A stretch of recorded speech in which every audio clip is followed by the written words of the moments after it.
fan.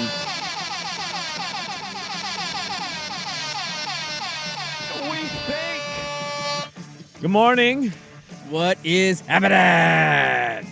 Happy Tournament Thursday, everybody. It's officially here. You got your bracket all done. Is it in ink? One bracket only?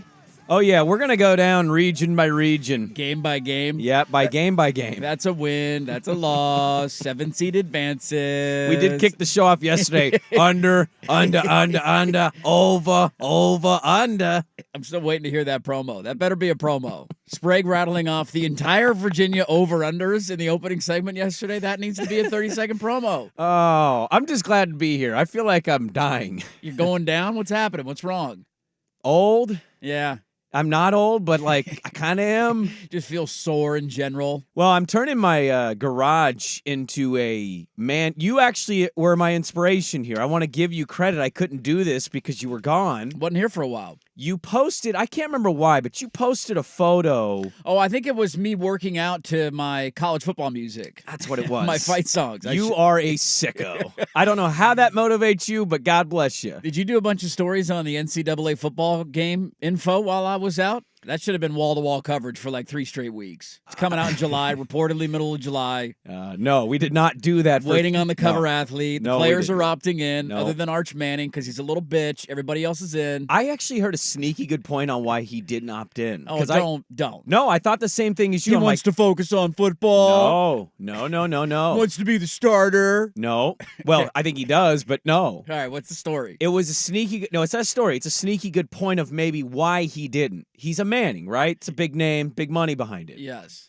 Is it possible that it's not an ego play, that it is actually I'm not setting a financial market for myself? So this is an underrated thing that people don't take into account. Let's use Dylan Gabriel. Dylan Gabriel's opted in. He gets $600 in a game. A copy of the game. All right.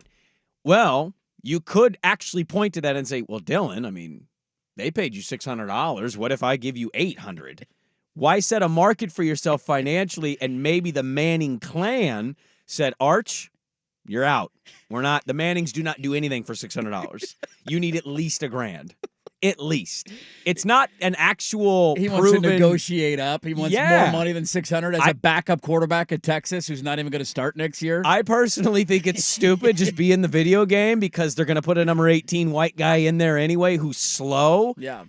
But I thought it was a sneaky good point of like, you are a Manning. Why take $600? Ask for $1,600. He's going to be like Larch Danning or something, number 18, the backup quarterback. 6'4", looks like a Manning. They didn't name him in the original, right? No, it was just the number? Number 18, quarterback number 18, quarterback number 9. Same skill set, same everything, yeah. Same skin color, the whole roster, everything was the same. Tattoos. Size, attributes, it was all that, just not having a name. Look. If there were another game that you could negotiate with, I would agree with that take. Mm-hmm. Wouldn't that just he's not struggling for money. No. He comes from the Manning family. Yeah. It's just about I'm in the game. I want to be in the game. His excuse of wanting to focus more on football was one of the dumbest things I've ever heard. If he was truly a team guy as well, you don't take the scholarship. Right. Pay for college yourself. Yes. How about we spend this money on an offensive tackle? Why doesn't that money go to a right guard? Get the hell out of here, Arch. Are the Mannings our royal family? In sports? Our sports royal family. Because the Kardashians have it in pop culture. Yeah, and the Bushes had it in politics. Yes, they did. Did? Did. I think that runs Jab! Although the daughter, I think, is doing she does an NBC talk show. Laura? No. She's on the Today Show. That's the one. Jenna Bush Hager. Jenna Bush Hager. I like that she has to hyphenate it, Schultze, as if she's not there because of her last name. Yeah, you got a last name like that, you're not losing that last name. You're holding on to that last name. Yeah, happy That's my tournament ticket, dude. Thursday to you guys, too. I thought we were going to spend the first segment talking basketball, not Bush. Bush politics. What do you think? Jeb! Well, let's think about this. Exclamation point. Kardashians are the royals in pop culture. Bush is in the politics.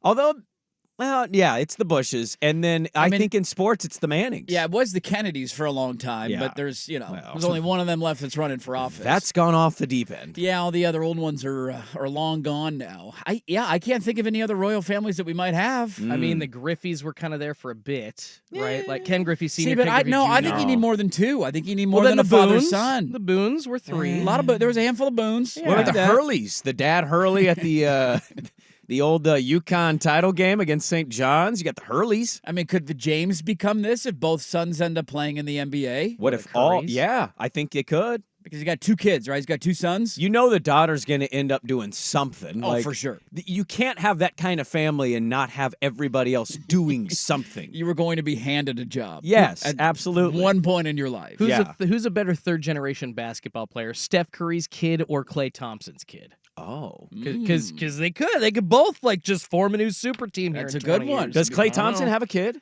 No, I don't know. I'm just saying. Eventually, he he does. could. I think he's he loves to be a bachelor. I think Klay Thompson lives a great life. He's riding his boat Why did around you the roll your games. eyes at that, Schultz? because he's so good looking. I get it. You know what? When you're rich and when you're really successful, it's He's great. 6'7". Exactly. Oh, he's so tall. That's all you need. A full Bunch of body money. boner for 2 weeks. Hey, you can poo-poo his looks all you want. Walking in 6'7" with that skin complexion, oh my God. Yeah, you don't need it. That's why I'm rolling my eyes. He doesn't need the good looks. He doesn't. It's rolling my eyes out of jealousy. I'll admit it totally. Klay Thompson does not have children. Google answered that for me. Not that he knows of. Not that yet. he knows of. But if you Google Arch Manning, and then Google King George, or no, King Charles. King Charles. And you tell me they don't look like they could be half brothers. Yeah, I could see that. You know what I mean? There's a vibe there. Yeah, the Mannings have a royal look to They them. do. They absolutely do. They, Yeah. They kind of get away with stuff. Well, a lot of it helps that they're white.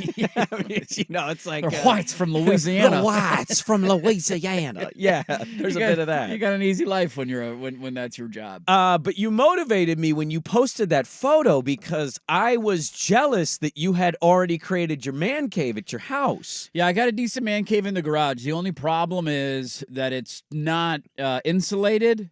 And so for like half the year, I'm.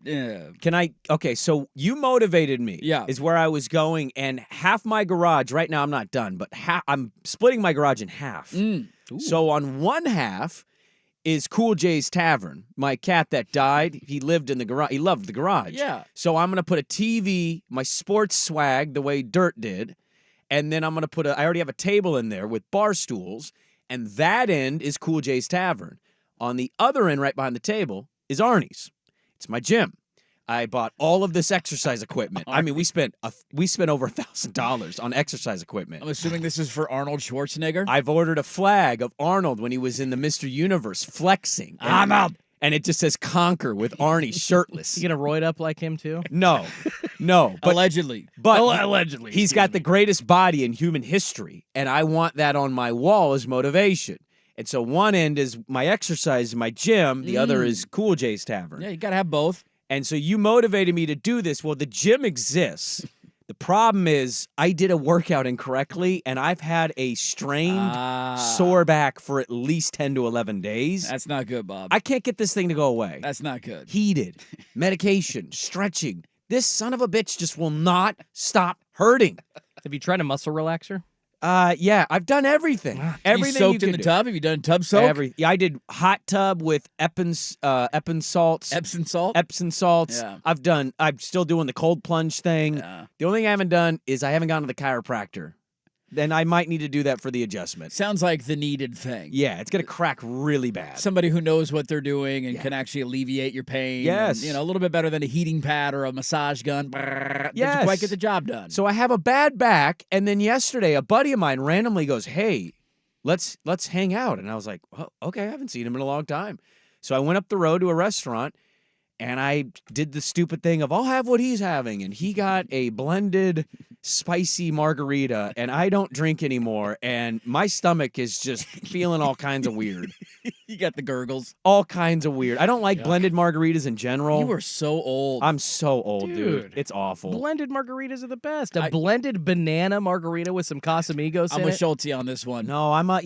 I think we've debated this. I'm a margarita on the rocks. I don't like it blended. I'll drink them both ways. I mean, I don't segregate, but Yeah, ditto. if I choose, like blended. It's like a slushy. It's like an alcoholic slushy. But I didn't know he ordered that. You just said, well, I mean, what are we doing here? Well, he said, "Can I get a margarita? This," and I didn't hear blended, and then they bring it over, and it's a big ass blended cup of margarita. You're just drinking a Slurpee, man, with a lot of booze in it. Yeah. It Too is. much. It is funny how I don't drink a lot of beer anymore. I've tried to, I'm trying to watch my figure. Now, beer's not a very good thing. Alcohol in general, not a very good thing. No, it's not. And I got really fat over the last 7 weeks because we didn't really move, couldn't do anything. I went into leave thinking like, hey, this will be okay. Like I'll be able to like work out. I'll get some time off of work. Maybe I'll go hit golf balls occasionally. And then in like 5 weeks went by and I hadn't left the house. And I'm like, God, what an idiot. I thought it was going to be easy. I'm that stupid. But whenever I have like 2 IPAs now, it's a bloodbath. 2 IPAs. It's a blood like Dude, because I I'm do just not my one. stomach's not used to it anymore, Yeah. and you get that like full feeling. And It's not a good feeling. You're not feeling good. No. It's just I'm not cut out for that life anymore. I was telling Joe Fish on Sports Sunday this last weekend that I'm just to the point now, just turning 35. I used to be like heavy IPA guy. Like give me not like the double IPA, but just like a really good, like a Deschutes, like piney IPA, something like that. Same here. No, now I've switched to Miller Genuine Draft because that to me now is the nectar of the gods that I can continue drinking for throughout the entire day. MGD. As opposed to like being two in and I'm done. And no, I'd rather be drinking the champagne of beers all day and feeling it all day. You want to know how old I am in my real life? Like, not that this isn't real. I shot a text to a couple people that I was curious about with Fan Madness happening. I'm going there Friday. So I shot a text to a group chat. I said, hey, I don't know who was doing what, but I was going to head out to A Friday for the tourney, make some bets, gamble, and if we're getting a little wild, have a light ale. Ooh, a light ale. A light ale. You naughty boy. What am I, you. 78? We'll have a light ale. You can have a tea with that light ale. I have found the middle ground for what Schulte's saying. I like your line of thinking here. I try and go just maybe a class above it. I've become a Pilsner guy. Pilsner. Pilsner, it's not quite as filling. It's not quite as thick. It's not, I don't feel like I'm drinking water, but it's like I feel like it's a happy medium there where it's like there's a little bit of a body here, but I'm not getting the aftershock. We had a friend of ours give us a congratulations move in thing of booze. And this was like right as we were like, we're not going to really drink anymore. And she brought in all of this alcohol. And we're like, okay, thank you. I still have in my fridge, I still have my Pelican Double Beak Breaker IPA. And I see that thing in the fridge and I go, how did I ever do it? Wait. How did I ever drink these? Wait till it's a 95-degree day in July and then suck a couple of those back, see how you're feeling. Oh, you're gone. You're bye-bye. Dehydrated. I'm passed out on a chair in the sun. My brother-in-law gets me booze every year for Christmas, and I feel bad because then he comes over to the house, and I'm like, it's just adding on to the bar card at this point, but I appreciate the thought and effort. I do. I'm going to have a party one day. I'm going to have a lot of options, but this isn't going down very quickly. Sneaky good thing is have like a big barbecue, especially if you're in a situation where you have way too many booze, and you'd be like, hey, come on over.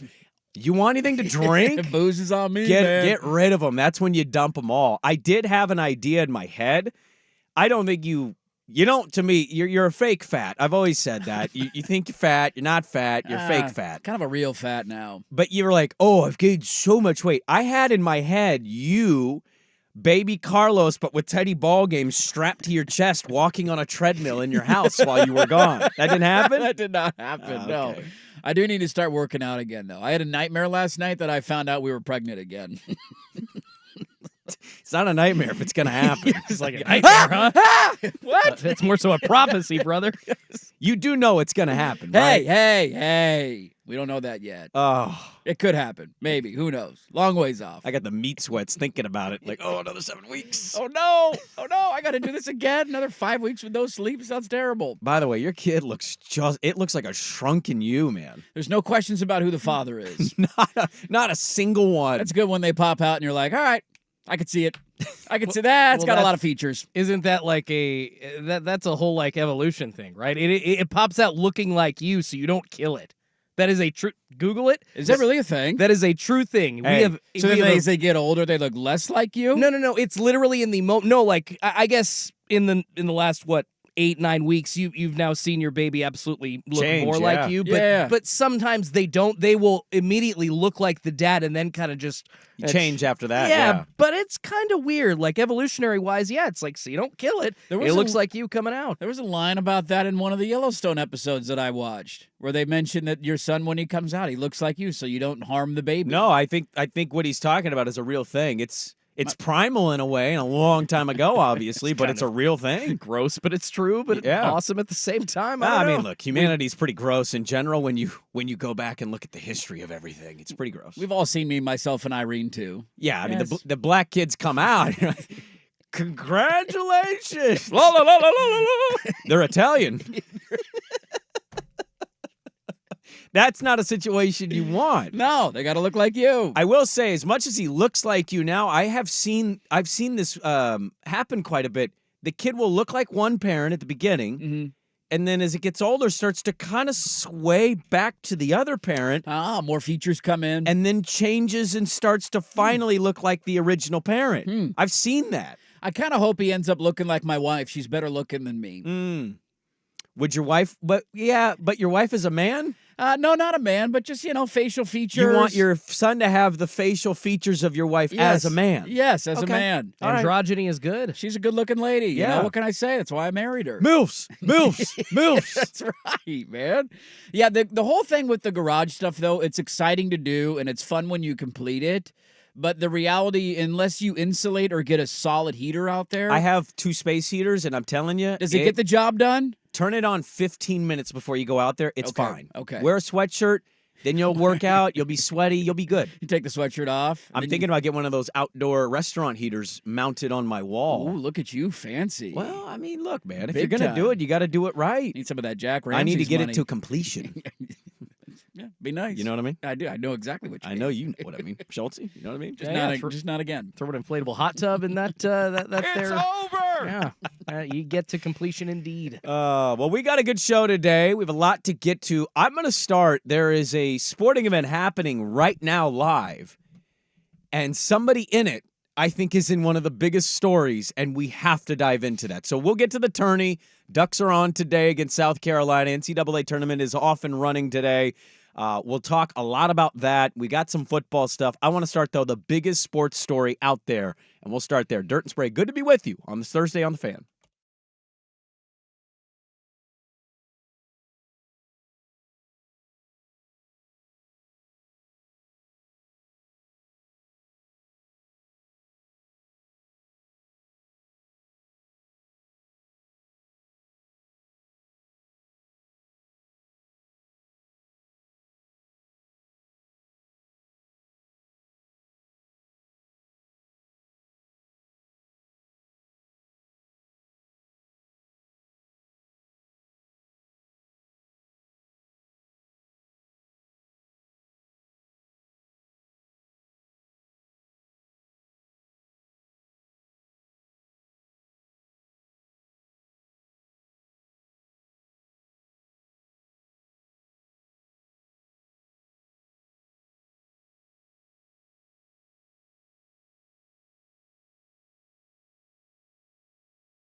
Dirt and Sprague back with you. Good morning. Happy Thursday. Happy NCAA tournament. We'll get to all of that today.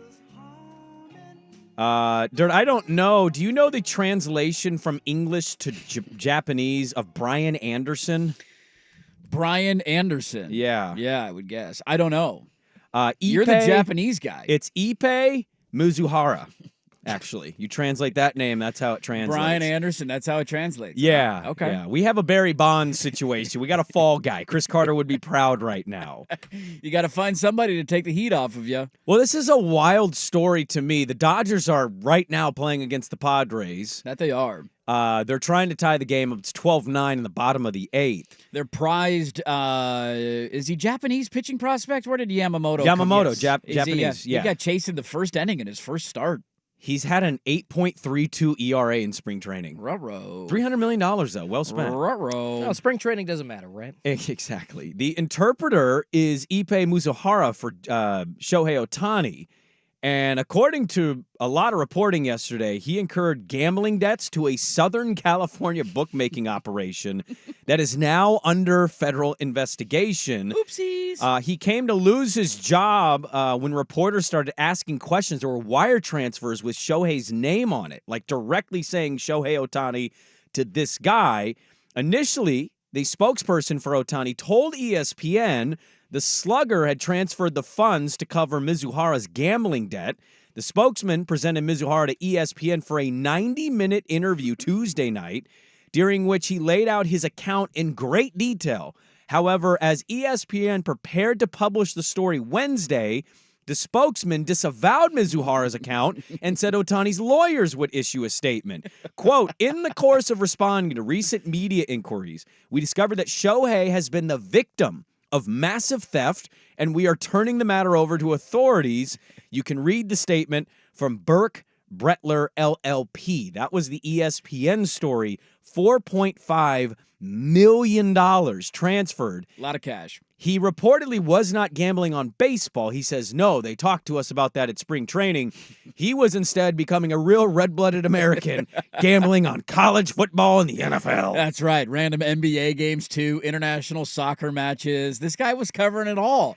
This is one of the weirder, wilder, crazier stories that I can remember reading in quite some time. It does not smell right. Not at all. So you basically have this massive gambling debt that is incurred to an illegal bookie. And for those who didn't know, because I didn't know this until I read the story, that sports gambling in California is still illegal. They have not passed it. It's not like Oregon where you got DraftKings app and you can gamble on there, right? So it's illegal down there. So he's using a bookie. He met this guy at like a poker game, reportedly. The interpreter did. Started talking with him. The guy said, hey, I'm a bookie. I'll take some action if you ever want to lay some bets. He reaches out a couple of months later, says, hey, lay however much on this team. And then he just starts losing bets constantly. He had some hilarious quotes in the ESPN article that I almost wish were audio clips that we could play during Breaking the Line, because he talks about how bad of a gambler he is. And then he goes like, all right, well, my only reaction to being such a bad gambler is, what do you do at that point? We all know you chase. You double down. I'm down $500K. I'm chasing. How do I get out of debt? I just got to make a bigger bet in order to get out of that debt. Once I win the big bet, then I'm going to be fine. And so reportedly, he kept chasing this, and it got all the way up to $4.5 million. The hilarity of this story, though, is in the take back of the story, in that the ESPN reporter sat down with this guy. He's like, yeah, Shohei gave me the money. He felt terrible. He made sure to not give me the $4.5 million because he thought I would gamble the $4.5 million. So that's why he wired it directly to this illegal bookie to make sure that no more money is getting lost, and let's make sure you're made whole here and that there's no issues. And then the Dodgers and everybody else and the lawyers get whiff of this, and they're like, excuse me? You legally should not be doing that. We're going to go ahead and take back that story and say this guy stole 4.5. Like, he has Shohei Ohtani's bank account and can wire money from Ohtani's bank account without his signatures or without his approval. Like, that kind of money is just easily movable in any realm of real life. I'm just going to wire it from your account, Shohei. Don't worry about it. So there are a lot more questions than answers right now. It is maybe the worst possible story that baseball could have. He is the new face of the league. He is the most talked about player. He's on the biggest team in the sport right now. Biggest and best team, the team that's supposed to win the World Series. He's your biggest international star. And now we're wondering, did Shohei Ohtani gamble $4.5 million and his interpreter's the fall guy? Did he pay for it? Like, What the hell is going on here? Okay, let's unpack a couple things. I want to continue on with this. Let's unpack some more on this. I'll ask this, we'll go to break. We'll come back with it. Do you buy it? Do you believe, because why would you flip-flop your story? Why was it some sympathetic thing that you're helping your best friend out with? But now it's like, whoa, he stole all of this. How do you go from that to that? And I'm with you. I think this is something that Major League Baseball is on pins and needles with. It's like, no, do not give us Japanese Pete Rose 2.0. You do not want this. We'll talk more about this on the other side. Dirt and Sprague on the Fan. Now, from the Fan Sports Desk, a Sports Center update on 1080 The Fan. This update brought to you by A&E Plumbing, Heating, and Air, serving Portland, Southwest Washington, and the Gorge. Online at aneheatingandcooling.com. It's hard to stop a train. First on the Fan, March Madness is finally here. The round of 64 officially tipping off at 9:15 this morning on CBS. That first game is 8-seeded Mississippi State taking on number 9 Michigan State out of the East region. But coming up this afternoon, your 11th-seeded Oregon Ducks taking on number 6 South Carolina as a 1.5-point underdog. Coverage getting going right here on the Fan at 12:30. Tip-off set for 1 p.m. You can also watch that on TNT. In the association, the Los Angeles Clippers handling the Blazers last night, 116-103 the final. Paul George and Kawhi Leonard combining for 51 points, while Scoot Henderson didn't have a bad night, decent for Portland, 18 points. Both teams matching up again at Moda Center tomorrow. The second official regular season baseball game still in progress in South Korea right now. The final game of the MLB World Tour is a lot of runs. It looks like the San Diego Padres do lead top 9, 12-11. Yamamoto chased for the Dodgers after just one inning to start this game. The Dodgers, of course, can try to tie it up in the bottom of the 9th. And round 1 of the Valspar Championship happening right now in Palm Harbor, Florida.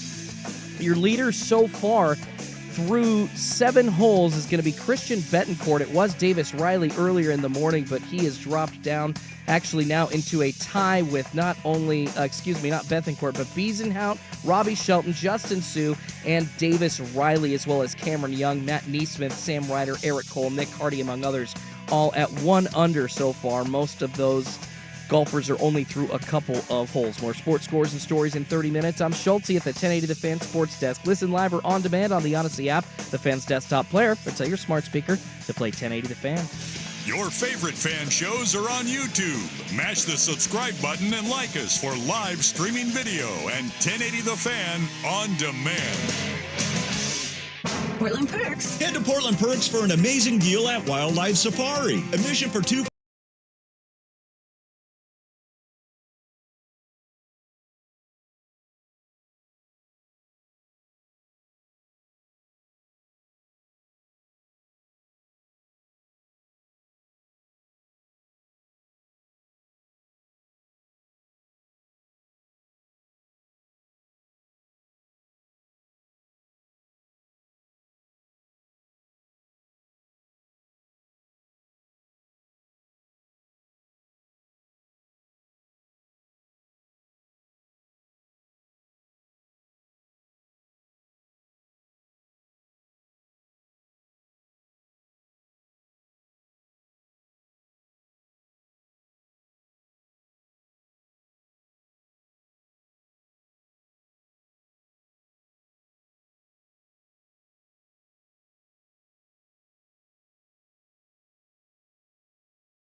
As the Padres go yard there now, it's they've won the game. They're going to win the game now.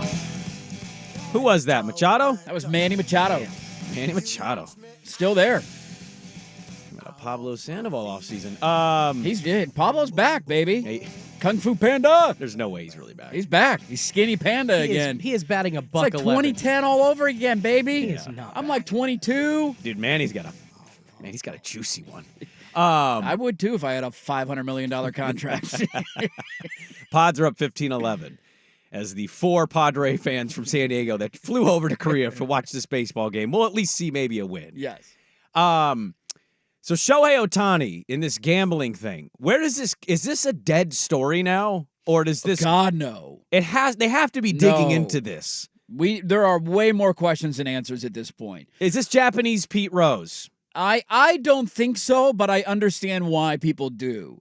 So, like, the main argument that I've heard is, like, how does an interpreter, like some random dude, and I don't know anything, I've never had an illegal bookie before, so I don't know how much of this works, but I can tell you. how does he get $4.5 million in the hole? Like, how does somebody allow him to get that in debt without paying along the way? Or like, dude, you're $2 million in debt. Like, how about you give me $500K? Let's cover it a little bit before we make another bet. Yeah. Now, my only thought process there is he knew that he was Ohtani's interpreter. So, yes. We all knew how much Ohtani just signed a contract for, which is hilarious. It's all deferred. His translator was probably like, dude, I need some of that money now. You're not going to get it for 10 years. But I think that would be my answer to that question. But I understand why a lot of people think that, and it's why this is not a dead story at all until we get more answers. So I'd seen one of the blurbs. It might have been the ESPN one that I read, but I believe there was one of them that this guy that is handling the gambling ring in L.A. Bauer is his name or something like Bauer, yeah. Is it Matt Bauer or something like that? yeah. But he basically said he knew that the guy was with Ohtani because of the name. The name was linked, and obviously the account with the name on it. But he knew it was Ohtani, and he never said anything, but he would brag about it to people that would place bets with him, like, hey, one of my clients is Shohei Ohtani. He just paid me $4.5 million.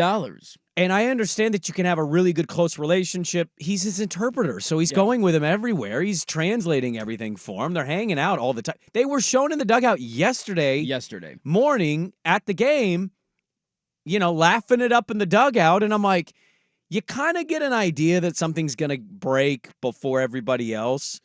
Really odd to be laughing and mucking it up with somebody.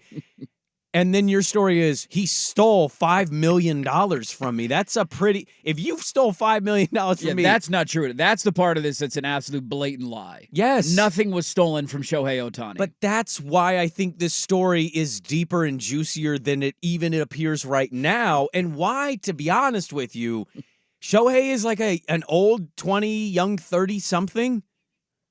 Come on, man. Like, what's happening in sports all around us? Gambling. We had the Cavs coach yesterday, Bickerstaff. People send him death threats because his team will lose a game. You cost me my parlay. Halliburton. Hey, my DMs are just filled with guys telling me I didn't hit my over.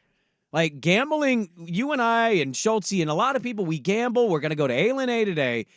But there are segments of the population that should not be doing it. Yeah. And they don't know how to act when they lose.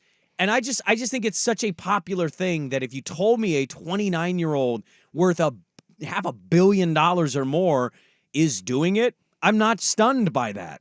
So I think there's a lot more to this story. And I don't know what we'll find out, but it does not pass the smell test for sure. No, on the other side of it, you kind of wonder, usually when there's big amounts of money, like millions of dollars, in this case, almost 5 million, or transactions of hundreds of thousands, you know where the money's coming from. These people don't do business just, $500,000 on a whim. You don't get a marker like that with many people. A Japanese interpreter is not going to go, hey, could you spot me $500K as a bookie? And he's like, no.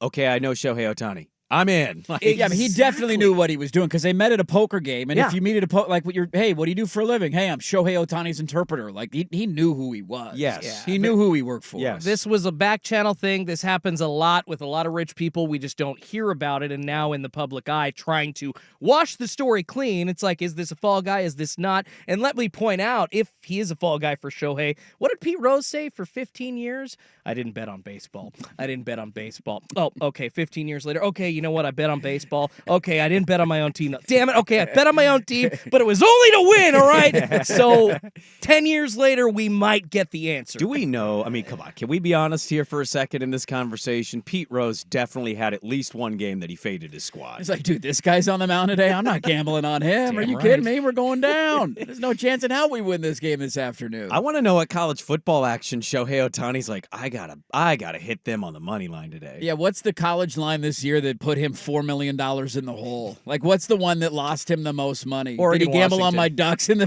Pac-12 title game? Did he take the Niners in the Super Bowl? I don't know. I mean, hand up, I did. Oh, Minus man. 2.5. I'll take So them. did No, I. that money's flushed down the toilet. See you later. It's just I love watching him play. It sucks that he's a Dodger because that team just feels unfair right now compared to so many. But man, baseball, they got to be holding their breath on this story that this doesn't go any deeper than what it is. Maybe we find out one more little thing, but you hope that this is kind of it. Otherwise, that guy flips and he's like, actually, the interpreter said at a poker meetup that Shohei really loved the Colorado Buffaloes in the first 4 weeks of the regular season. He loved him at Autzen. He loved Prime. Plus 20.5. He's all over the Buffs this weekend.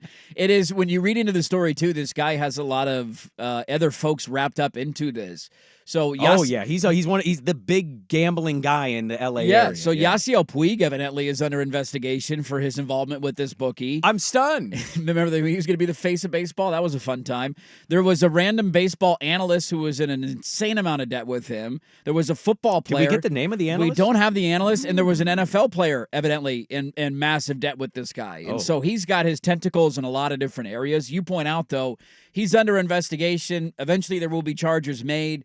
He's probably going to flip and turn and give some evidence and some information for a lighter sentence. Like, at some point that will happen, and so maybe that's what it takes to get more details out of this.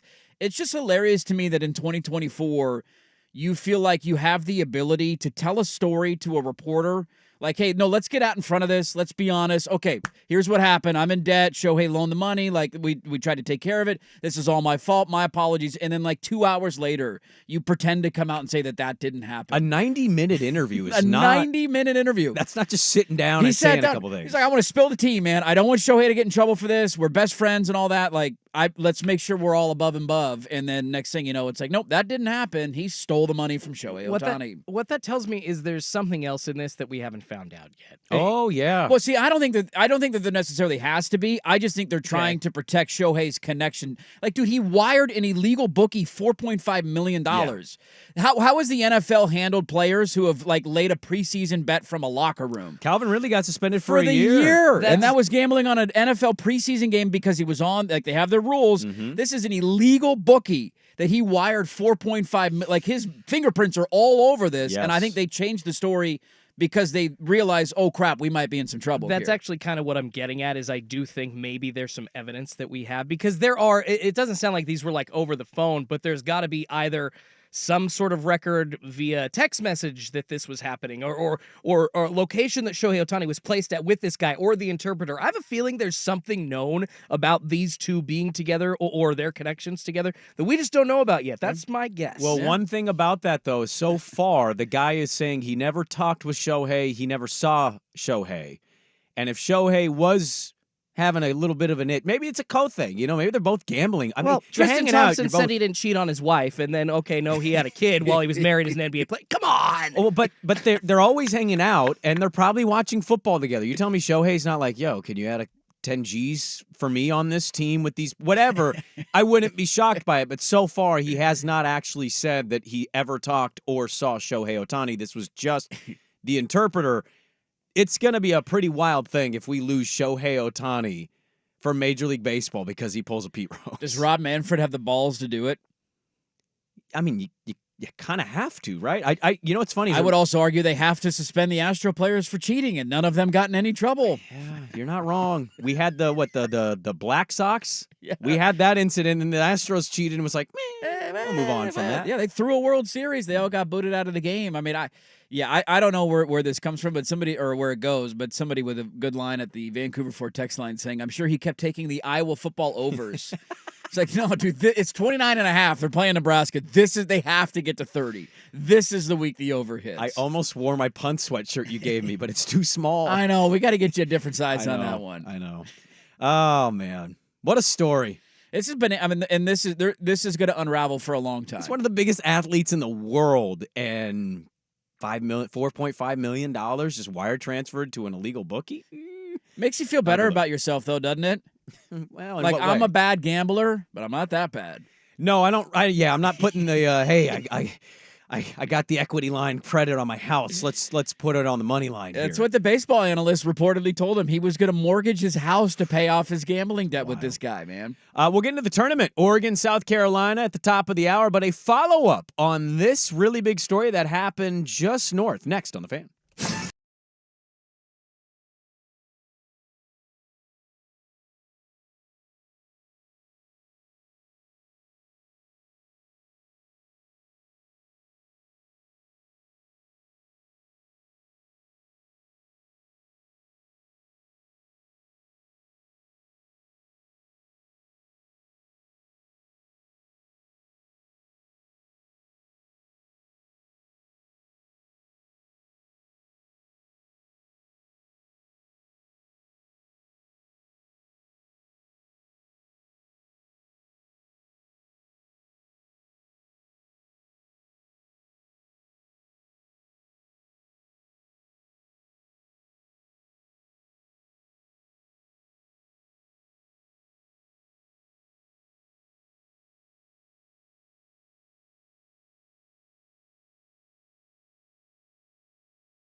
in, and it's the gif of Alonzo Mourning as the Heat are getting beat down, just going, well. Well, I haven't lost, but I won. 15-11 is the final. Padres beat the Dodgers, so I'm sure Swag's already freaking out in Manhattan, Kansas now that his team is 1-1. We're 1-1. They had 3 errors, gave up 17 hits. Overrated. That was my first shift ever. You got to be careful with that word.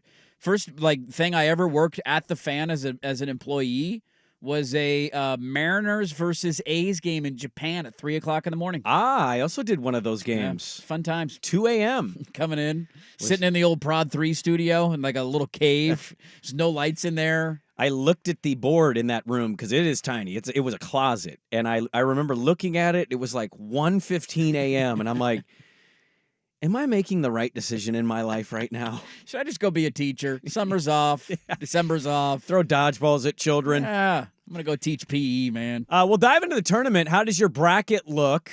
I already have a win, I think, maybe. We'll talk about that at the top of the hour. Okay. But a follow-up on Troy Dannon leaving the University of Washington for greener pastures in Lincoln. They handled this very well, Husky fan base did yesterday.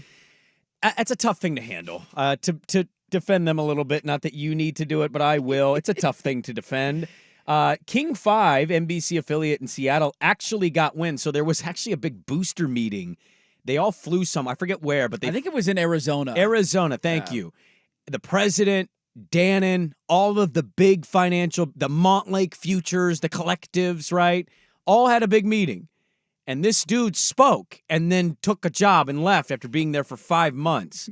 King 5 got wind of them flying back in, and he was asked, Troy Dannon, by a reporter of King 5, why is he leaving? It was really a move back home, a family thing. You know, I've said it was very, very personal, and because I've loved everything about Washington. You know, my family's not here yet, and you know, the chance to, you know, go to what is a great place, but it's really home. They also caught the UW president, I think it's Anna Marie, I think is her name, and they asked her, like, hey, pretty wild world we live in here at college athletics. It was a shock. There's no question about it. As you said, there's been seismic shifts, and there's been lots of shocks. And so, you know, you ride the wave. She sounds like a lady who's just like, this stuff sucks. I hate this. I think a lot of presidents feel that way. They're in it for academics, and then you quickly realize. I mean, Oregon State's president went through this. She didn't understand how big football was and how big all this was, and then the conference crumbles, and you're like, oh, crap. That brings in a lot of money and a lot of attention to the university. Maybe I should take this more seriously. The ironic part about all of it is they caught him at the airport. They were all on a flight together. Yes. They were all on the same airplane as this story broke and is circulating probably across the airplane of Troy Dannon's leaving. You're like sitting next to him on the flight like, dude, really? You're leaving for Nebraska? And then they land at the same airport and he's like, all right, see you later. I'm heading to Lincoln. He was asked, you got here 5 months ago. You talked about being committed. What happened? When you started here, the press conference was all about this is a place I want to be at forever. This is going to be my last job, that sort of thing. Which I understand, like, is the message that a lot of athletic directors take. Could you have envisioned, though, that something like this would have happened so soon? No, you know, when you go wherever you're at, your feet are where you're at. And you know, when I was at Tulane, I thought I'd be there forever. When I was at Northern Iowa, my alma mater, I thought I'd be there forever.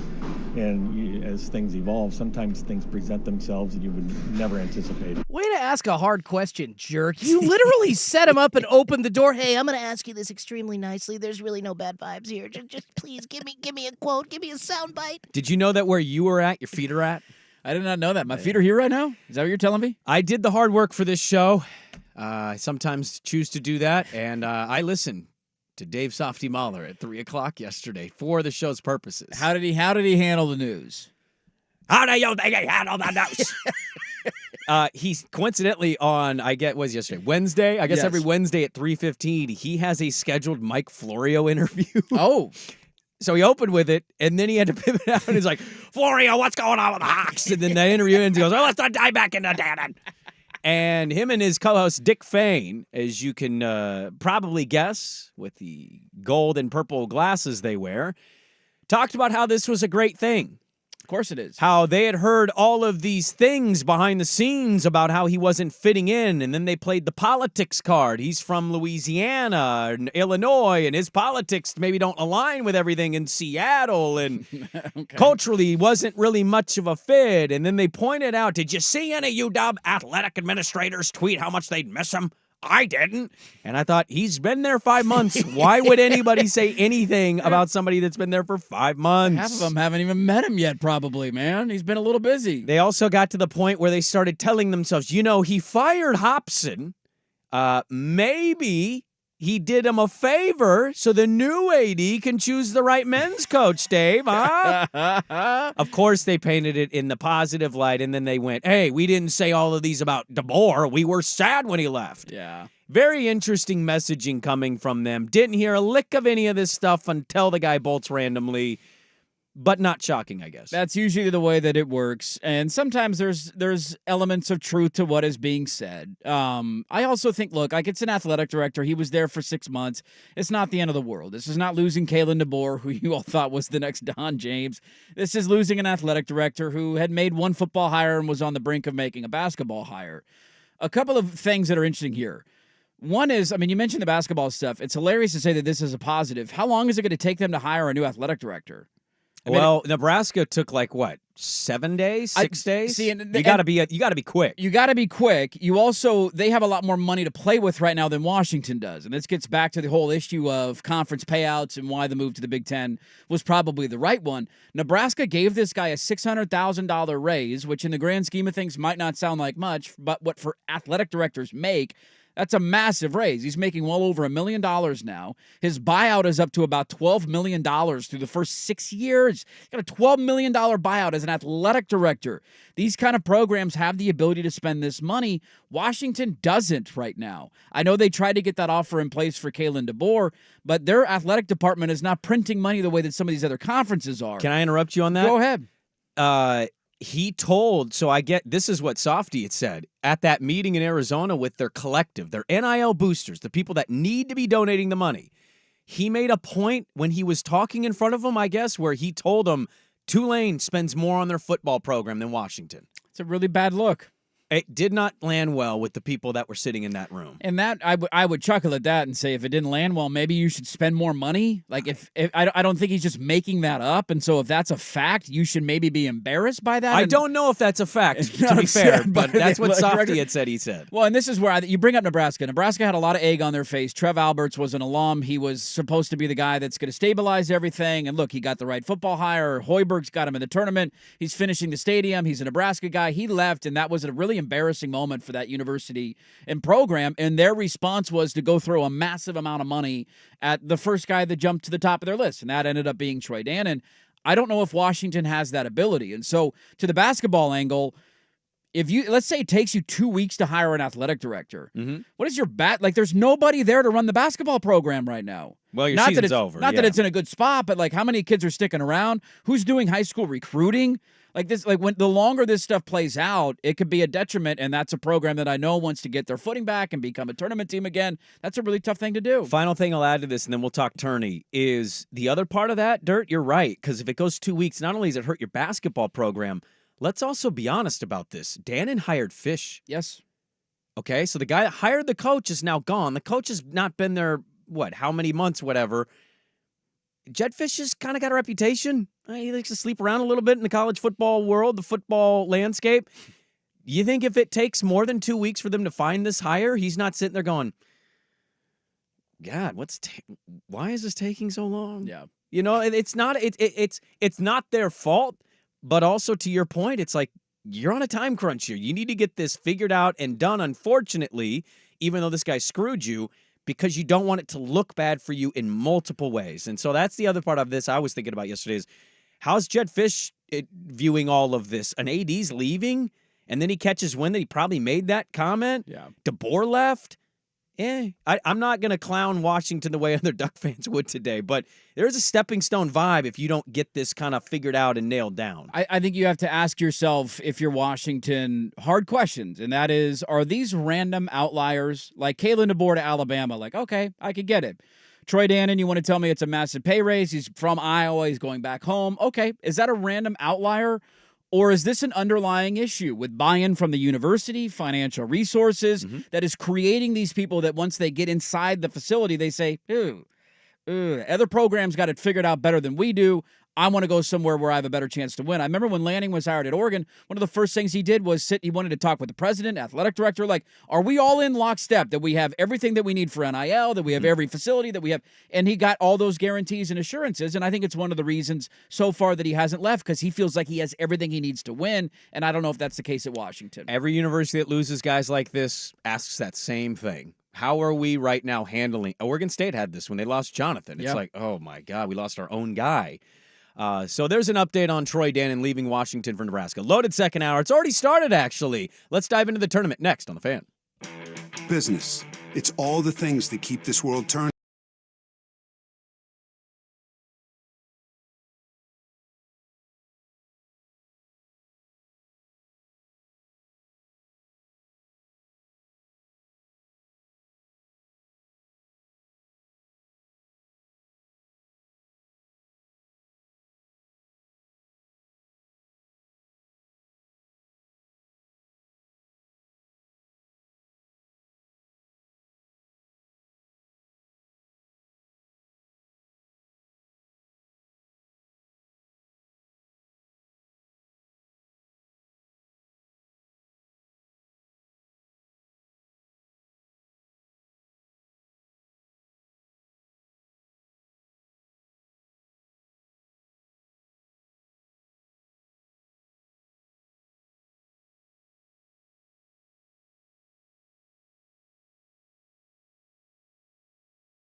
Dirt and Sprague here. I mean, we already kicked off hour number 2 earlier. We just, a little break in between. We're still on the air at 7. Technically, hour number 2 had already begun. We got a lot to get to in the second hour of the radio program, including an update of what you need to hear from 1080 The Fan for today. One last little just comment, because they have Tisha Thompson, who wrote the Ohtani Dodger gambling piece, and she's on TV right now, rightfully so, by the way. Great reporting by her. Shouldn't his interpreter have been arrested and in jail because you're deeming it massive theft? And if I went to a bank and stole $4.5 million, I don't think I'd just be walking around and just going, massive theft, no big deal. Has he been arrested? I don't believe so. I also don't know how this works because they're on international soil right now. He's in South Korea. So he's not in Los Angeles. Like, is he going to come back to the States? I haven't heard of an arrest warrant for him. Does he just go back to Japan? Well, didn't this fades into obscurity? That's actually probably exactly what's going to happen. He's going to go to a Do they non-extradition extradite from country. Japan? I think they can, but it depends on the level of crime, I would imagine. $4.5 million crime. It's just a random thought. The term massive theft is being used. And I'm like, why is this guy not in handcuffs? The statement said that this was turned over to authorities. So it most likely, at least from what we're hearing, at least the Shohei camp is spinning, that this was all above board until they discovered something in the records. And as of in the last 48 hours, this has now been turned over to authorities. Of course, take some time and resources to investigate. It is Thursday. It is the start officially of March Madness. It's that time of year, the NCAA tournament. Cannot wait. I want to remind you guys, the best basketball party you can attend is today and tomorrow out at Alienade, the Stadium Sportsbook. George McCoy, Warren Allen Attorneys at Law, presents Fan Madness. Danny and Dusty will do a half-hour show today because the Ducks play at 1. And then Isaac and Suk will be on whenever that game ends, live again at Alienade at the Stadium Sportsbook. Went there last year. I plan to go tomorrow. It is an awesome place to go catch all of the action. It legitimately is a great Vegas-like sportsbook. And so go to 1080thefan.com for more details on Fan Madness. Again, presented by George McCoy at Warren Allen Attorneys at Law. Injuries and missing work ruining your day. Call George McCoy at warrenallen.com. He'll make them pay. We must start the second hour of the show. Jason Swigard's in Manhattan, Kansas. He shot me and Dirt a text and said, hey, it's sunny, brown, and flat. Okay, good luck. Sounds like Kansas. Does sound like Kansas. And Schultze's in today for Swigard. We would be making a massive mistake as a show not to be demanding at the top of the hour a Jordan Schultz apology to one Dana Altman and the University of Oregon men's basketball team, because famously going into the Pac-12 tournament, Schultze filled in for Swag while you were out, Dirt, and basically said, yeah, job, lose the job. You have not had good season. You've not had success recently. And then they went on and won the tournament, and we had listeners asking for Schultze apologies. They did. I think it's a fair thing to say. We all have takes that don't necessarily age the best. Schultze, the floor is yours. I will eat a little crow. Guess what? I was wrong about the Oregon Duck basketball coach named Dana Altman. I apologize that I was maybe short-sighted in seeing the effort that they could put into the Pac-12 tourney. I mean, everything that I said about him getting the team up, about him getting them ready, he did in the Pac-12 tournament. They beat one of the best teams in the country in Arizona. So now that doesn't mean they're shooting well every game. That they still do kind of fight that. All right, we're like 2 for 20, and then we hit a bunch more threes the next game. I would love to actually see them hit shots. Then they would be good. But I guess I just got a little twisted. I was telling you guys this off air. Really good college basketball teams usually win 26, 7, 8 games a year in the regular season going into the tourney. The Ducks have had a good number of 20-win seasons, but of course some really bad ones thrown in there. So I've always kind of considered Oregon that maybe second-ish tier basketball team in the country. There aren't many programs. To your guys' point, Sprague, I think you said this last week. I think somebody on the text line said this. Hey, guess what? There aren't many blue bloods in college basketball and football at the same time. No. But there are no real schools like Oregon either, with Uncle Phil giving them money, right? They can pay everybody, in my opinion, just more than Duke, more than any other school, to come to the basketball team. However, Schultze wants all the nice things. I do. I want every single Not thing. my money, it's your money. Spend it. No, however, I will say that despite their record of 20-ish wins, they have actually played like a decent team that could go, I would say, to the Sweet 16 in the tournament in the last couple of weeks. But like I said, it comes down to like 5 or 6 moments each season where they could just shoot better and they would win 25 or 26 games. So I guess I just maybe shouldn't be asking him to leave, more so asking him to figure out, hey, let's get your guys to shoot better so you can get to that max and win 26, 27 games. Well, So I'm sorry. Sure. I am sorry. I am sorry. I suck. I was wrong and I'm stupid. It's been a couple of disappointing years. I would argue that has not necessarily been Dane Altman's fault, right? Like this year, they were 23-11. The reason that they struggled this year, there's always been talent on this team. They just have been decimated by injuries. And when that happens, to still get to 23 wins is remarkably impressive. What I would say about the shooting point is like, dude, that's college hoops, man. How many teams shoot good in college basketball? It's a bad product. Even the Colorado-Boise State game, I watched the whole second half of that game last night. It's like 52-49 with 2 minutes to go. It's an ugly product of basketball, but we love it this time of year because it's tournament time. We fill out our brackets and all that.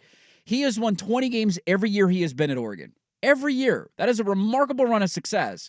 And I think when you have to just kind of have different levels of expectation in this sport.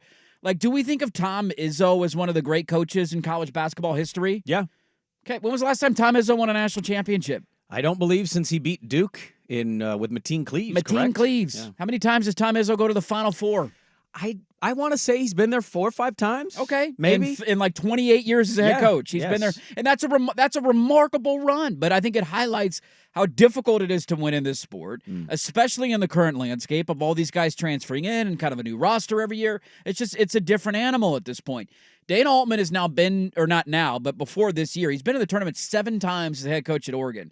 How many times he's lost in the first round of the NCAA tournament? None.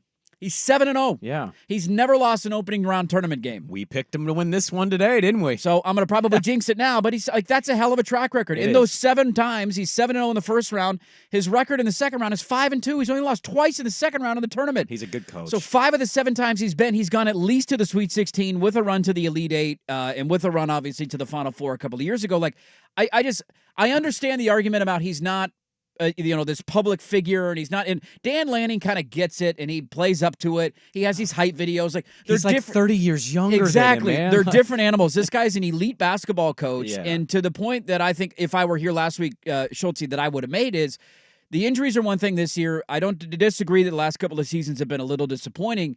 The one thing that you can count on Dane Altman teams doing is peaking at the right time because he's an elite coach, and they did it last week in the Pac-12 tournament. And I wouldn't be shocked at all if they won today against South Carolina. Yeah, I mean, I won't be shocked either way. I think South Carolina's a 6 seed, so obviously they had a really good year for themselves. If they win, it means they bogged Oregon down to their style of play. You know, I think sometimes you just need the perspective. We talked about Washington earlier, right, with Troy Dannon leaving. How's that hoops program been?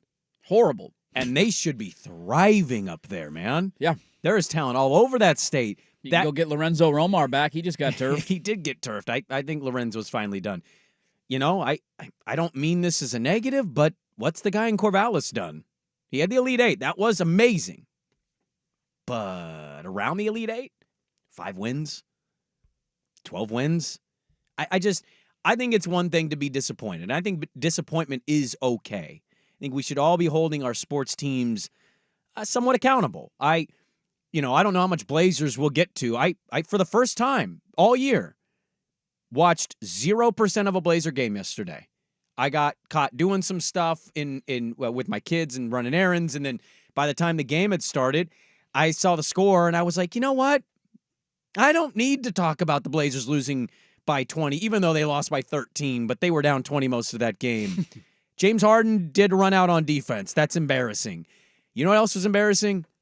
I saw the pictures of the audience, and like that building is still like 88% full every night. And I'm like, why? Why are you spending your money on I think there's a balance where you can be holding teams accountable, but also saying sometimes it's not going to be your season. And that's why I pushed back on the Altman stuff. It's just like, yeah, but how many teams would sign up right now to take Dane Altman? Exactly. Within the own conference, not just all college basketball. Just go your conference. Right. There's a lot of them. So we'll see what they do today. I picked him to win. You picked him to win. I'm assuming Schultze's picked him to win. I know most of the listeners, unless they're diehard Beaver fans that hate the Ducks, they've picked him to win. It's a sexy little upset, the 6-11. Everybody talks about the 12.5. I think the 6.11 is kind of the new 12.5. Ooh, it's the new 12.5? I have no factual data to point to that, but it feels like the new 12.5, does it not? The 6.11? It kind of does. I would say this too, like to the Izzo point. I don't know. I'm just randomly bringing him up. But I think he's a good example because he is kind of a beacon of the top end of that profession. Yeah. And it's not a knock. I would maybe murder somebody for a national championship in my life. Not really, but maybe a little bit. But he Depends won on the person. He won one. He did. And it's so hard to win that tournament. And it kind of in a way is a negative for him that he only won one time. Ask Mark Few about this, right? It's not easy to do. It doesn't mean Mark Few's not a good coach. It's very hard to get hot at the right time. He has been the head coach in Michigan State since 1995. He has been to 6 Final Fours. 4 of those 6 happened before 2004. Wow. He's been to 2 Final Fours in the last 20 years. That is crazy. I mean, he goes to the tournament every year, a lot of Sweet 16s, a lot of, handful of Elite 8s. He's in it and in the mix every year. Only once or twice have they ever lost in the first round of the tournament. Yeah. But it shows that's one of the guys that we consider one of the all-time greats in the sport. And it's just a really hard thing to do. And so I'm all for holding people accountable for their teams and the way that they're playing and all that. But I also think it's important, and I have this with Oregon football as well, of just like expectations being somewhat realistic. Like, if Dan Lanning doesn't win a national title in the next 3 years, I'm not going to say he should be fired. We can ask why and who'd you lose to and why'd you lose to him. And if there's a bad loss in there, we can criticize it. But if he's like going 11-1 and losing in the second round or third round of the playoffs every year, like, that's a really good spot to be as a program. There's not a lot. It's not easy to go from that level then to the top level. And so for Oregon, how many guys can elevate you from that level to that next level? It's like 2. Exactly. And so for Oregon basketball, it's like, dude, you're winning 20 games every year. You're in the mix to make the tournament every year. When you make the tournament, you usually go on runs. I think he's been there for 11 years or 12 years. He's been in the tournament 7 times, so more than half. It's like, how many coaches out there could truly take Oregon from that level than to being one of the blue bloods in the sport? And I don't think there's a lot of names out there. Let's continue on. The NCAA tournament tipping off. We've got hip drop tackle rules to talk about. Oh my God, it's so exciting to talk about the hip drop tackle being banned, isn't it? No? Okay. I don't know what DBs are supposed to do. I don't know what any football player is supposed to do anymore. I continue to just railroad the defense. And I get it. Injuries suck. Nobody wants to see those. I don't like watching the leg injury happen. But like just we'll get in. We can get into that a little bit later on. We've got some great coaching audio to get to. And does this count? I ask that as we go to the break. We find out next on The Fan.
An issue, a quick correction, because I'm an idiot. Yeah. Since we're in the theme of corrections this hour, Sure. I miscounted my Izzo Final Fours. It's been 8 since 1995. He's been to 2 gotcha. title games, and I forgot to count the year it said runner-up or championship because I just counted the years it said Final Four. Dirt and I don't always exchange what we're going to talk about when we switch things off. I don't know if we'll get to it, but I do have like a kind of a lingering thing to just throw out into the ether.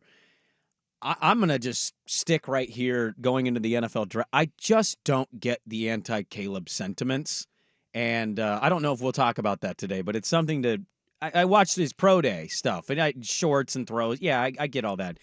I just find it odd that there's this like anti-Caleb stuff that exists. My question, like, what do you mean by anti? Like, I wouldn't pick him number 1, or I don't think he's going to be elite. Like, are you that sold on him being a franchise quarterback? We're in the industry of takes. I guess my thing is I just really love watching him play football, and like I'm excited to see him in the NFL. But there has to be he's gonna suck. He's not gonna be good.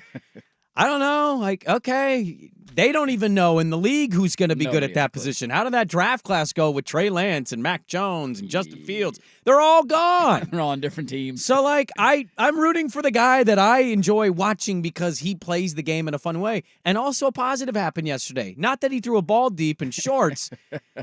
He dapped up Keenan Allen. Keenan Allen's 6'2.5". He was as tall as Keenan Allen. Hey. So he's at least not Bryce Young, okay? Size matters, man. It matters a little bit for sure. But Brandon, he paints his fingernails. Do you really want to draft a guy number 1 overall that paints his fingernails? Come on. I think my bracket might be the worst one at the Fan.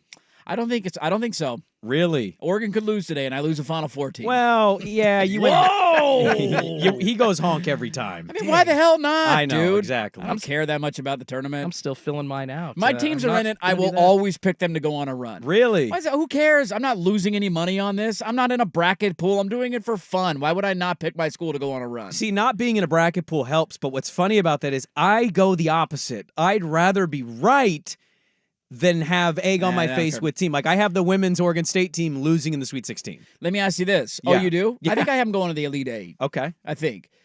When Oregon State men's basketball, the 1 year in the last century that they've made it. Easy. We've been twice.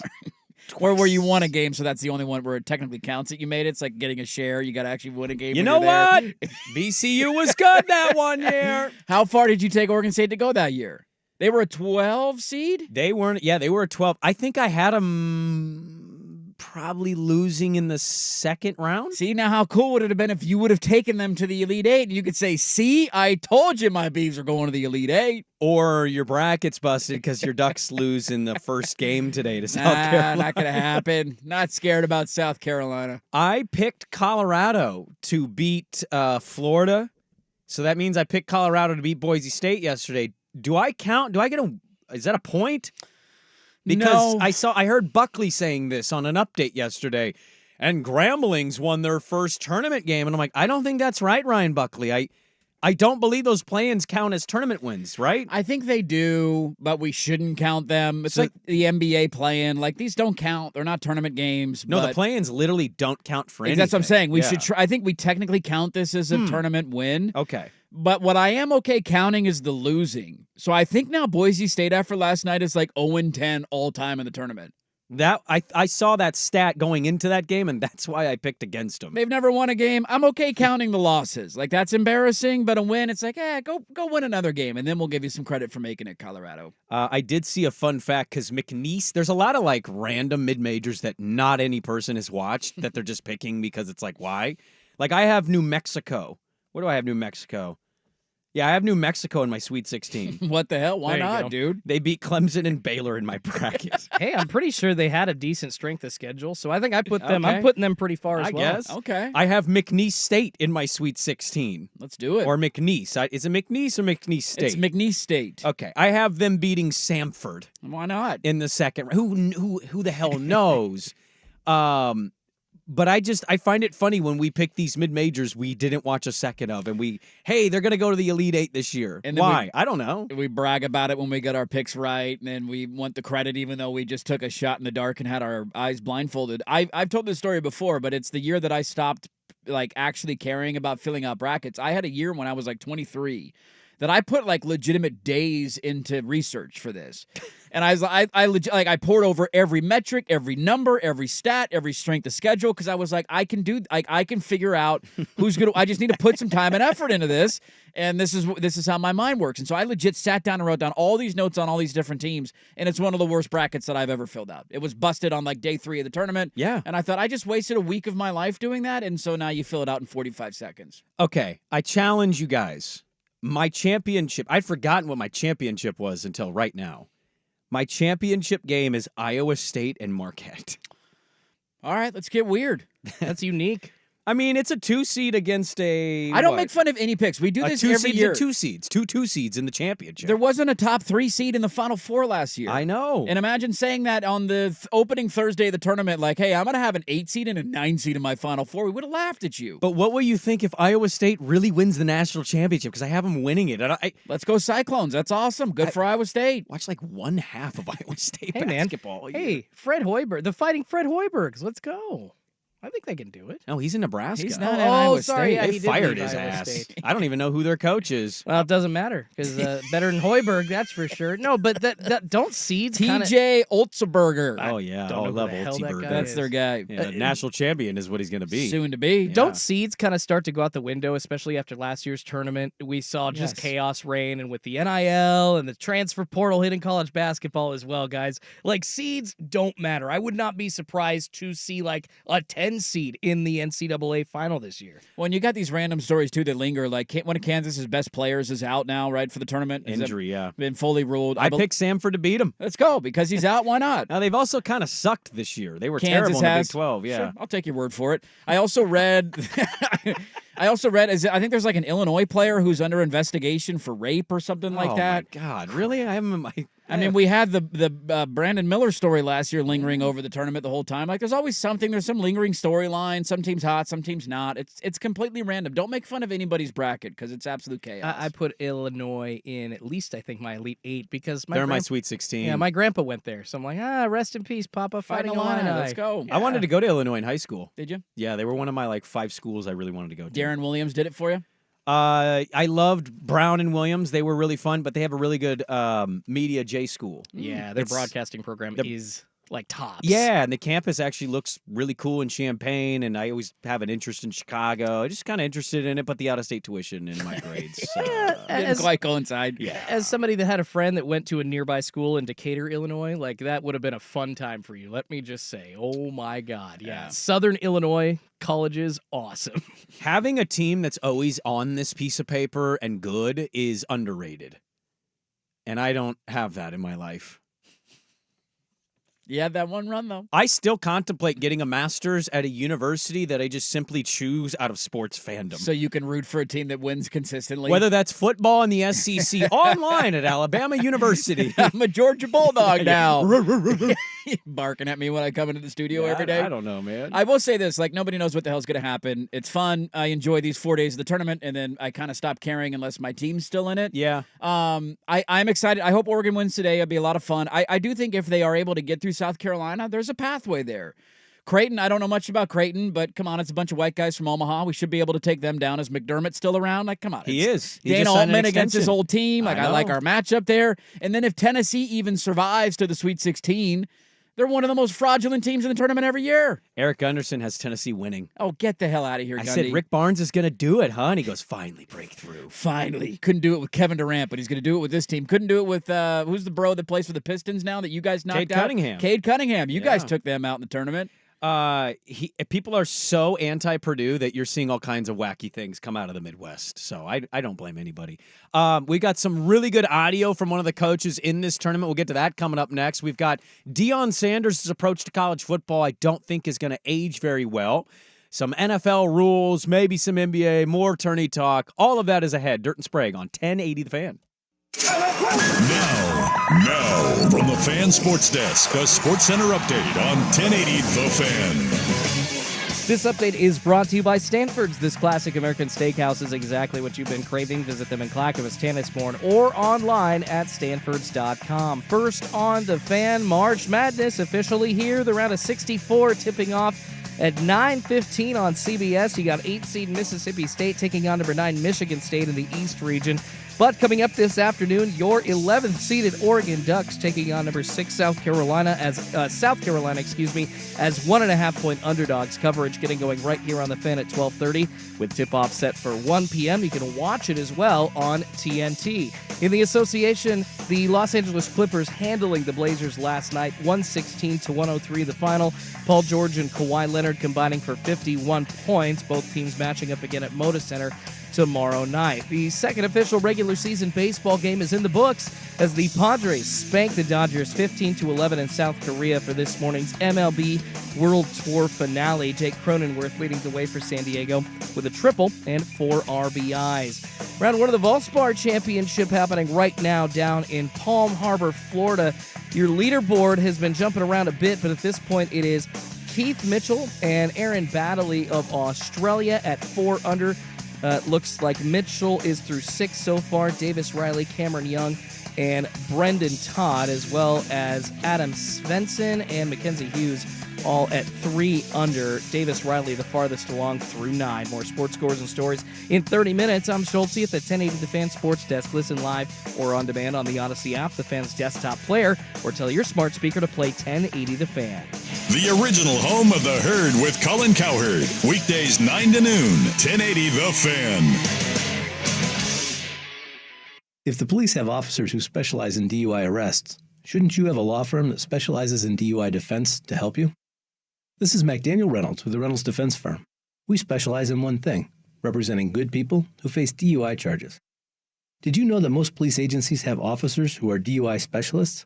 These officers focus on just a narrow part of police work, DUI investigation.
39 on a Thursday morning. Happy tournament day, everybody. I think I have North Carolina winning the national championship. Hey, my Tar Heels. Nobody cares, but figured I'd throw my... I think I have North Carolina versus Houston. You know, that's an underrated one of... football would probably be one I'd appreciate more. But if I was to care about basketball and choosing a school that's good, I'd probably just lean into my youth and go North Carolina. Yeah, you wouldn't want a new, random school that there hasn't been some level of connection to. Yeah. There's got to be at least a 6 degrees of separation of, I at one point in a different phase in my life or whatever, I rooted for this. Then the transition's a little bit easier. And that way you're not going full Swigart and just saying, I'm a Charger fan now. The Stackhouse...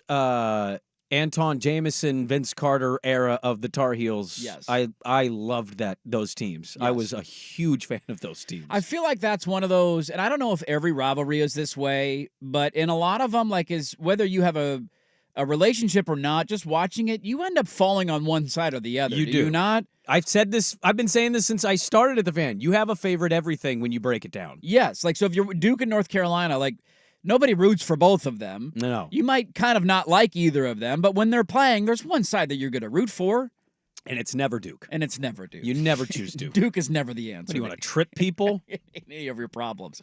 I want to get to this. So there's a really cool story, and this kind of flew under the radar for me leading into it because I was completely unplugged on paternity leave. And then I get back and I see that Long Beach State is in the NCAA tournament. That's kind of random, kind of cool. And then I come to find out when I get in here on Monday, you guys tell me that their head coach was fired. Going into the conference tournament. But he's still coaching because it's hey, you've been here a while, we're going to let you coach. Then he won the conference tournament, and now he's going to the NCAA tournament, which has led everybody to ask, how far does he have to go to keep his job? They play Arizona as a 15 seed in the opening round. This dude is living, I think, the dream of a lot of people, with the ability to just have I don't give a F energy about everything that he does. Yeah. Because he knows that nothing, I've been fired. Nothing, if I lose, who cares? If I win, who cares? Nothing matters. He opened his press conference yesterday comparing himself to a favorite character or a famous character in TV, and I quite enjoyed it. It's you guys see the Seinfeld when George Costanza was trying to get fired and couldn't lose his job and still going to work every day, and that's me. I'm a Seinfeld episode going on right now in real life. He's I got not fired. wrong. I'm just showing up to work every day. I would argue it's more of a Curb episode than a Seinfeld episode. What's happening there? But I loved it. I know I don't think we pulled it, but I did see that. Few. Yeah, I have that. You want to listen to that? Did you? Okay. This is Mark Few, who I think they're friends. Well, he was the one that succeeded Monson at Gonzaga. Oh. It was Monson, and then it was Few, so they have a relationship. He knows him well. Fun fact. I believe Monson's the one who brought on Tommy Lloyd as a grad assistant and convinced Mark Few to keep Tommy Lloyd. Tommy Lloyd became a dynamite recruiter and is now coaching Arizona. Look at you with all this hoops knowledge, man. I'm going to listen to you. Who you pick in the bracket? Who's winning today? Give me some bets. I got them all right here, baby. Perfect bracket. Here's Mark Few on his buddy getting fired. I'm so proud of him for that. I watched how he's handled it, and I just admire how there's no bitterness whatsoever. He's just handled it in a real classy way, and I mean, I can't say the same maybe for Long Beach State. It's ridiculous. Okay, can I just interrupt? I don't need to defend Long Beach State. By the way, I almost went to Long Beach Community College. Fun fact. Did you really? I did, yeah. Me and my friend almost moved down to SoCal, and we were like, we're not getting into universities. Let's go to community college. Why not? Nice weather, sunshine. That dream died after 2 weeks. I believe he's been there for 15 years, 17 years. Let me pull it up. It's been a long time. He's been there a long time. The athletic director is pretty fresh, pretty new. I mean, their season was okay. I know they won the conference tournament, but this is where basketball is weird. His regular season wasn't really special.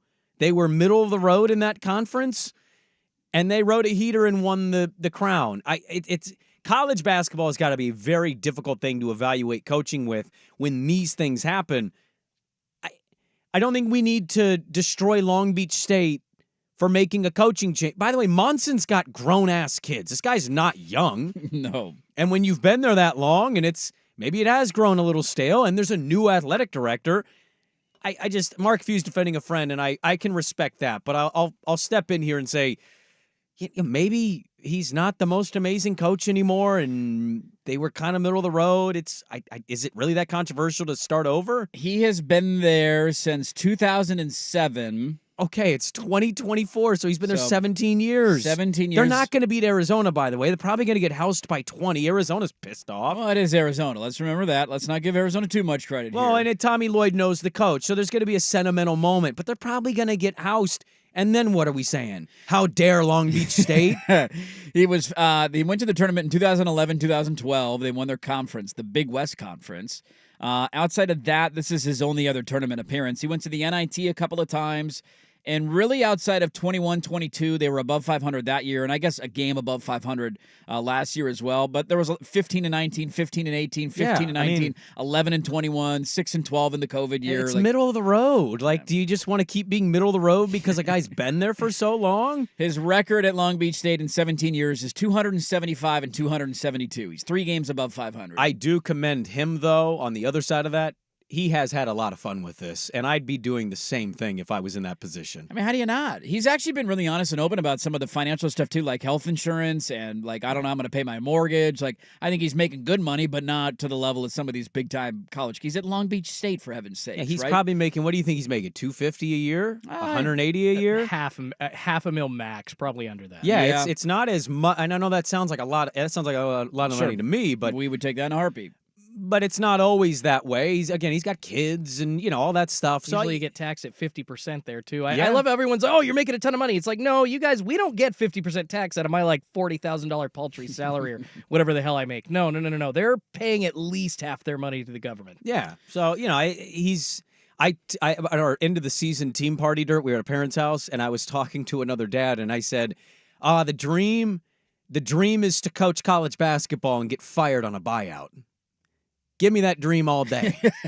Yeah, that is the absolute dream. Somebody angry with me, too. Evidently, he's the son of former Oregon head coach Don Munson. Mm-hmm. I confused his name when I talked about Dude, this he story. stopped coaching at Oregon in 1992. I was born in 1989. You were alive. He never had a winning season. Actually, I take that back. He had 2 winning seasons at Oregon in 86-87 and 87-88. He was 16-14. And one of the times I talked about this when it happened, it's just like, can you believe this guy won the tournament and got fired? I did call him Don because I knew that who his dad was, and I'm like, oh, it's Dad. He's a legacy. Let me ask you this before we move on. Are you, as a Beaver, rooting? Yeah. I love asking this question. Are we backing the pack for one last time? Give us the money. You get cash with every win that the conference brings home. Yeah, we do. What's it, like $2 million a win or something like that? It's something, yeah. It's pretty high up there. So you get some cash out of it. You want me to lend you a duck shirt for today at 1 o'clock? Prefer not. You don't want to wear it? No? I'll just take the check and we'll go home. Did you have some of those things left over from the Civil War bet? Did you like the stickers you can put on your face? Nope, those went in the trash. No, they're all gone. They don't work when they come off your oily, greasy skin, coincidentally. They're done working. I saw a story yesterday that then the head coach responded to, and I laughed at it. Schulte actually thinks he's making some good points. I want to get to this coming up next. Will this actually work in college football? That's next on The Fan. Who's stinking it up? Woo! Do not go in there. It's time for Who's Stinking It Up, a sports lowlight that's ripped from the headlines. We couldn't do diddly poo. Brought to you by Three Mountains Plumbing. Schedule your appointment online at threemountainsplumbing.com. It's like you guys see the Seinfeld when George Costanza was trying to get fired and couldn't lose his job and still going to work every day, and that's me. I'm a Seinfeld episode going on right now in real life. There's Dan Monson, the fired coach at Long Beach State. They get ready to take on a 2 versus 15 matchup with Arizona. We'll see if he can keep the career going, even though he's not technically an employee. I mean, at this point, we got to kind of root for him, right? Like, screw Arizona. I know you financially want them to win. I don't really care. That would be hilarious if Arizona lost to a 15 seed. I hope this guy goes to the Sweet 16, man. Didn't Arizona lose to a 15 last year? Sure. I feel like they did. Maybe I'm wrong. I'll take your word for it. Who's stinking it up? Long Beach State and their situation. Brought to you by Three Mountains Plumbing. Make plumbing and electrical services delightful. Get your time back. Let the pros tackle those projects you need completed. Schedule an appointment online. Three Mountains Plumbing. That's threemountainsplumbing.com. Hey, everybody.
Every morning, brought to you in the fan by Crunch Fitness, where memberships are as low as $9.99 per month. Find your Crunch time in Portland, Vancouver, and online at crunch.com. You are a noted Deion Sanders fan on this show. Yeah, I have a prime white sweatshirt. You do. It is, by the way, I know I did it as kind of a gimmick. It's very comfortable. Oh, I bet it is. It's very comfortable. And whether he lasts a long time or flames, I don't know, but nobody knows how this is going to play out. It's kind of a fun moment in sports history to have a piece of memorabilia of. Like 25 years from now, you could rock that sweatshirt. You'd be like, dude, remember when Prime was the head coach of Colorado? I've had some bad moments with memorabilia of saying, I'm going to buy this as a jokey thing because it's not going to last. The last time I did that was with a MAGA hat. In like 2015, I said, dude, can you believe this I'm gonna hat? snag one of these. Hold it on to history. 2024, and here we are still. Who was it? Was it Alex Crawford that bought the Big Baller brand gear? Yes. Okay. You bought the Myers Leonard D shorts. I did. Sometimes you got to dive in. And I bought us our Halloween costumes. I'm blessed. You did? Oh, yeah. We have show Halloween costumes coming. Joint costumes next year? And of all the people, Swag is all in. He's actually on board with it. Yeah, you don't know what it is because we talked about it when you were gone. It's a dirty tease. Now I'm curious. I think you'll love it. Okay. I think. Who ended up winning the golf bet, by the way? Who was caddying for who? Really? I mean, I don't know. I was terrible the last two. I gave you like 6 picks for the Super Bowl, and they were all wrong. Well, that was the thing. We didn't. It's been weird Sprague in line. Sure. Because he's been gone, you were gone, and I didn't know. Like, I gave picks on weeks he wasn't here and you weren't here. And Yeah. I lost. Okay. I will be caddying for you. For me. So I have to buy an all-white caddy suit at like a Lowe's or something. Okay. And I have to put a Johnson on my back. Very excited about that. A D Johnson. Put a big Johnson on your back, and it'll feel good. Make you feel a little bit stronger, better about yourself. I like it. We're looking up in the world. Help my back pain. Well, Deion, we're not going to have enough time to get into the whole thing here. So here's what we're going to try and do. I might break early and get to this next because it's like a 2-minute clip.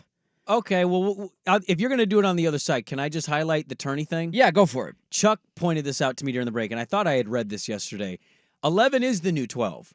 So ESPN wrote a big story about this, of how the 12-5 is no longer a given upset every year. The 11-6 is the new upset. Okay, so Oregon's poised for an upset today. Is that what you're telling me? New Mexico, Oregon, there's a couple on the board here that you should kind of look into. But if you go through the math, just in the last few years, it is the 11 that is actually the sexier trend over the 12 versus the 5. Ooh, I like it. Yeah, the 11-6, the 11's, it's stolen the 12's corner. I feel like we've just gotten to that point in college hoops now where it is, it's just because of the roster overhauls and the NIL and it's just nobody knows anything in a year generally, but I feel like that's more so the case that there's not a huge gap between. You used to have some of these teams that would stick together for 3 or 4 years and kind of build up to these big moments. That just doesn't happen anymore. No, it'd help a lot if they did. It would absolutely help a lot. And I think that's why, Villanova won a couple of titles there. Like eventually broke through. Virginia was together a long time before they finally won their title. I don't know. North Carolina, I guess, is one of those examples, but one of their best players from the last couple of years is now on Arizona's team. Yeah, that's exactly. the modern world of college hoops. There was a report that came out yesterday that Deion Sanders responded to, and I don't know where exactly this came from, but basically it was written that he refuses to do in-home visits with recruits. Will not go visit, I'm not doing it. I'm not going to visit high school kids. I'm not coming to your city. I'm not coming to your high school. I'm not doing in-home visits. He's not Jim Harbaugh in a tree? He is not camping over in khakis and climbing trees with high school recruits. He's not doing the electric slide in a living room like Nick Saban? So I don't know why he had a press conference yesterday, but he was asked about this. He answered it. I'm going to play that for you on the other side. I chuckled, but Schulte actually is buying what he's selling. So I want to start the final hour there. Did you watch any of this? Some final thoughts on the opening day of the tournament. Loaded final hour. Don't go anywhere. Dirt and Sprague on 1080 The Fan.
HD2, the Odyssey app. Thanks for hanging with us on a Thursday. Happy March Madness Day, everybody.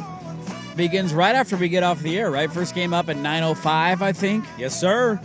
And then the Ducks are right here on the Fan at 1 o'clock, taking on the mighty South Carolina Gamecocks. I'm going to get home and I'm going to do some old man stretching with tournament games on. It's going to be glorious. Get your foam roller out on the ground. Dude. 9:15, by the way. My update Okay, was 9:15. correct on that. It is my updates have sucked this morning. I apologize, but I at least got the time right. March Mapolis starts at 9:15. One final thing before we dive into Dion. Yeah. Coog Ludes let me know it is $1 million per win for Oregon State, Washington State. It's $2 million total. They One split each. Yeah, they won Got each. it.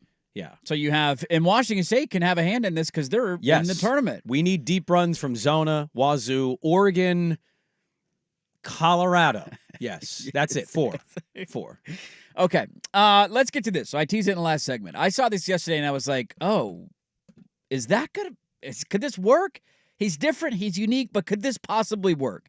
Now, it's kind of a long clip, so bear with us there for a moment. But Deion Sanders, there was a report that came out that he does not do in-home visits with high school recruits. Just doesn't want to do it.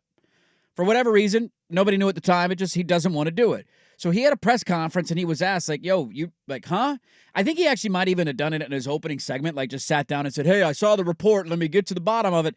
Here is Deion Sanders' excuse or argument for why he does not believe in-home visits of high school football recruits. There's an article that came out that said I don't go on visits. My approach, it's totally different than many coaches' approach.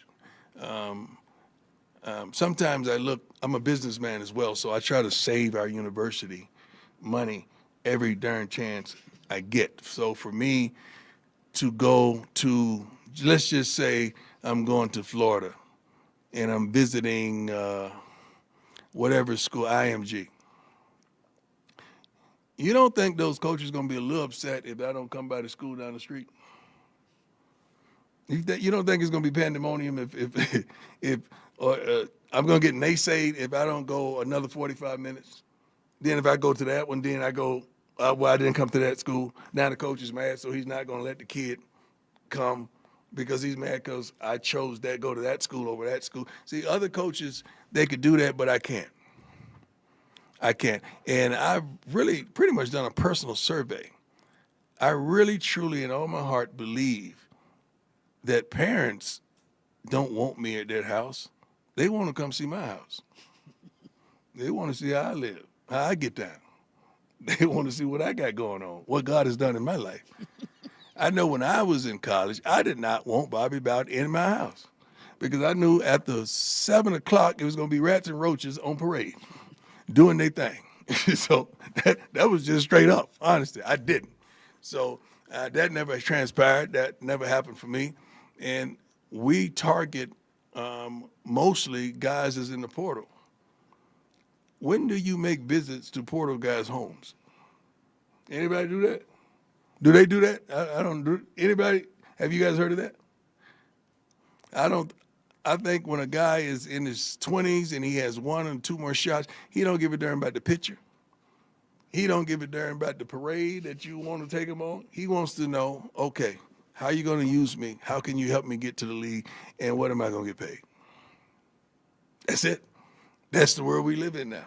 Yeah, I have never heard one guy say, I chose this college because this coach came by my crib. Have you? It's different now. The parents, I love them, and I want to show them Boulder. I want them to see this and how beautiful it is and why I'm so eager and how much I love this city and this state and this team. I want them to see that because guess what? That's where the kid is coming. Kid coming here.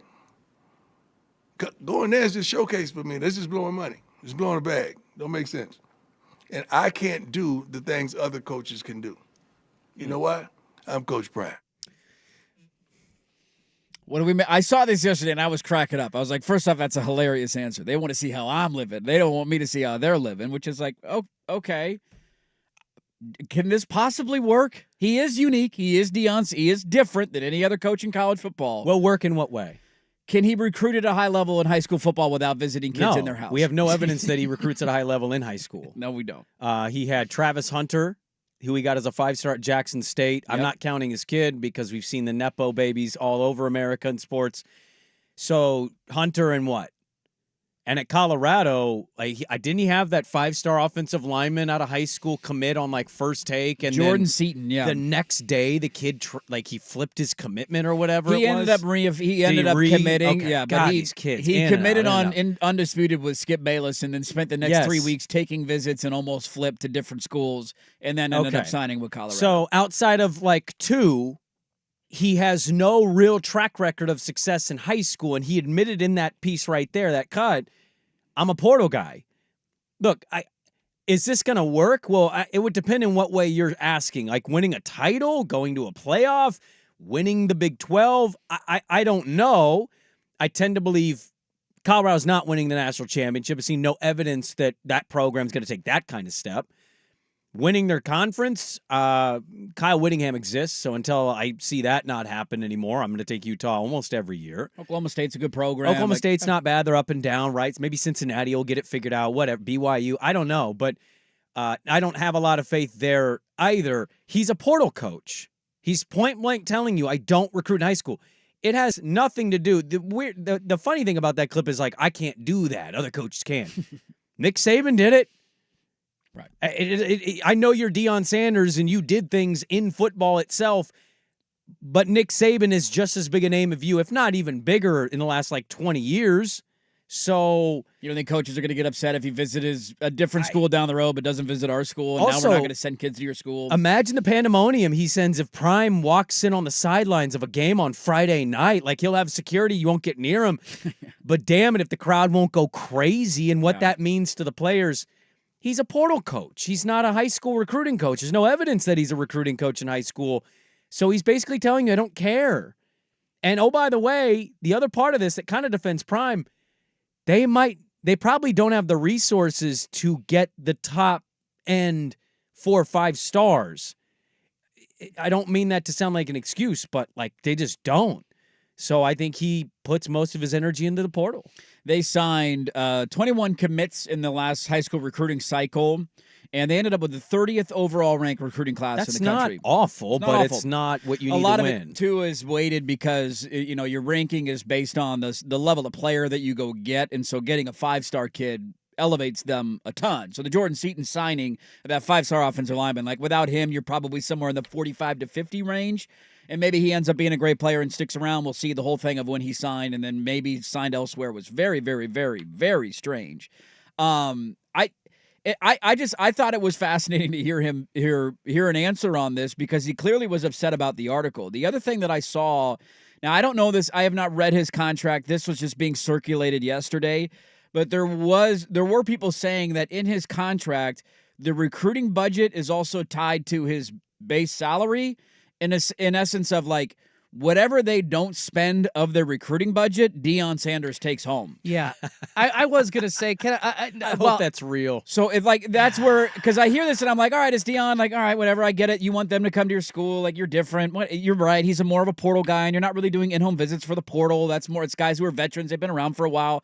If you end up finding out that one of the reasons he doesn't want to take multiple trips to Florida or Louisiana or to Tennessee or to North Carolina is because he wants to save the budget so it's going into his pocket, that's hilarious. Well, even that, I want to get to the fact that I do love this point by Deion, except I will push back on that because when he was negotiating his contract in the first place, he wasn't trying to save the administration money then, so it's disingenuous to me that that's part of this answer. It's come on, Deion, no, you want every dollar. Yeah, what has he asked for since he's been there? Too. What has he asked him to buy or to upgrade or to change? It's you could have said all of that without saying that part. I'm trying to save money. Well, you're Deion Sanders, dude. And it goes back to, dude, you're the coach getting the money. Why can't the players get a little taste as well? And we all have had that argument 1,000 times. But Deion making this point, I love it. I think this is where we are. We've seen in the last decade, obviously, the facilities in college football expanding, not just at Oregon, but now all the blue blood schools and even below them have amazing offerings, amazing uniform combinations. You see kids coming in for visits, taking pictures now. It's a cool thing to put the jersey on, to get a snap with the coach, put that out on social media.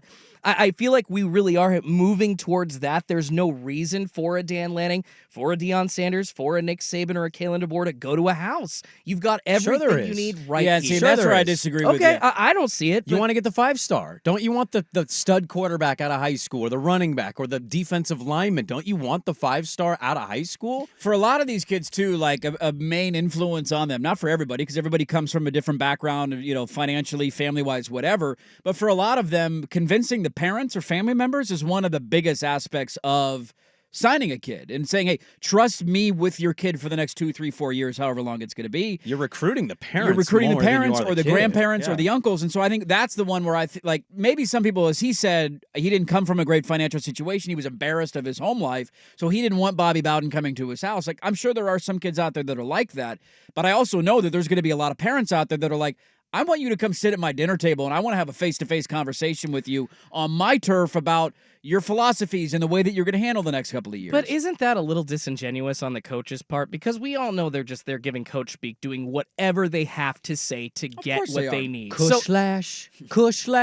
I was Cush-lash. You got to make the kid feel good, man. Yeah, I know that, but I was just listening to a podcast about Aaron Hernandez and just the really tumultuous story that he had. But when he was getting recruited by Urban Meyer to Florida, Urban was in Bristol, Connecticut at his high school, and the administrator there had several questions ready for Urban to try to be like, yo, all right, this is what we need to know that Aaron's going to be okay. And Urban just rolled right through. So I get it, but I just feel like that there is a better semblance of a family unit, of what you can do, what your kid can do if you're actually at the place where you're sending them to go do it. And I think official visits are great. They put the kid in the uniform. You see what the life could be like, what you get as part of the team. But, man, when you're talking about reeling in the biggest fish who are going to be there for 2 to 3 years,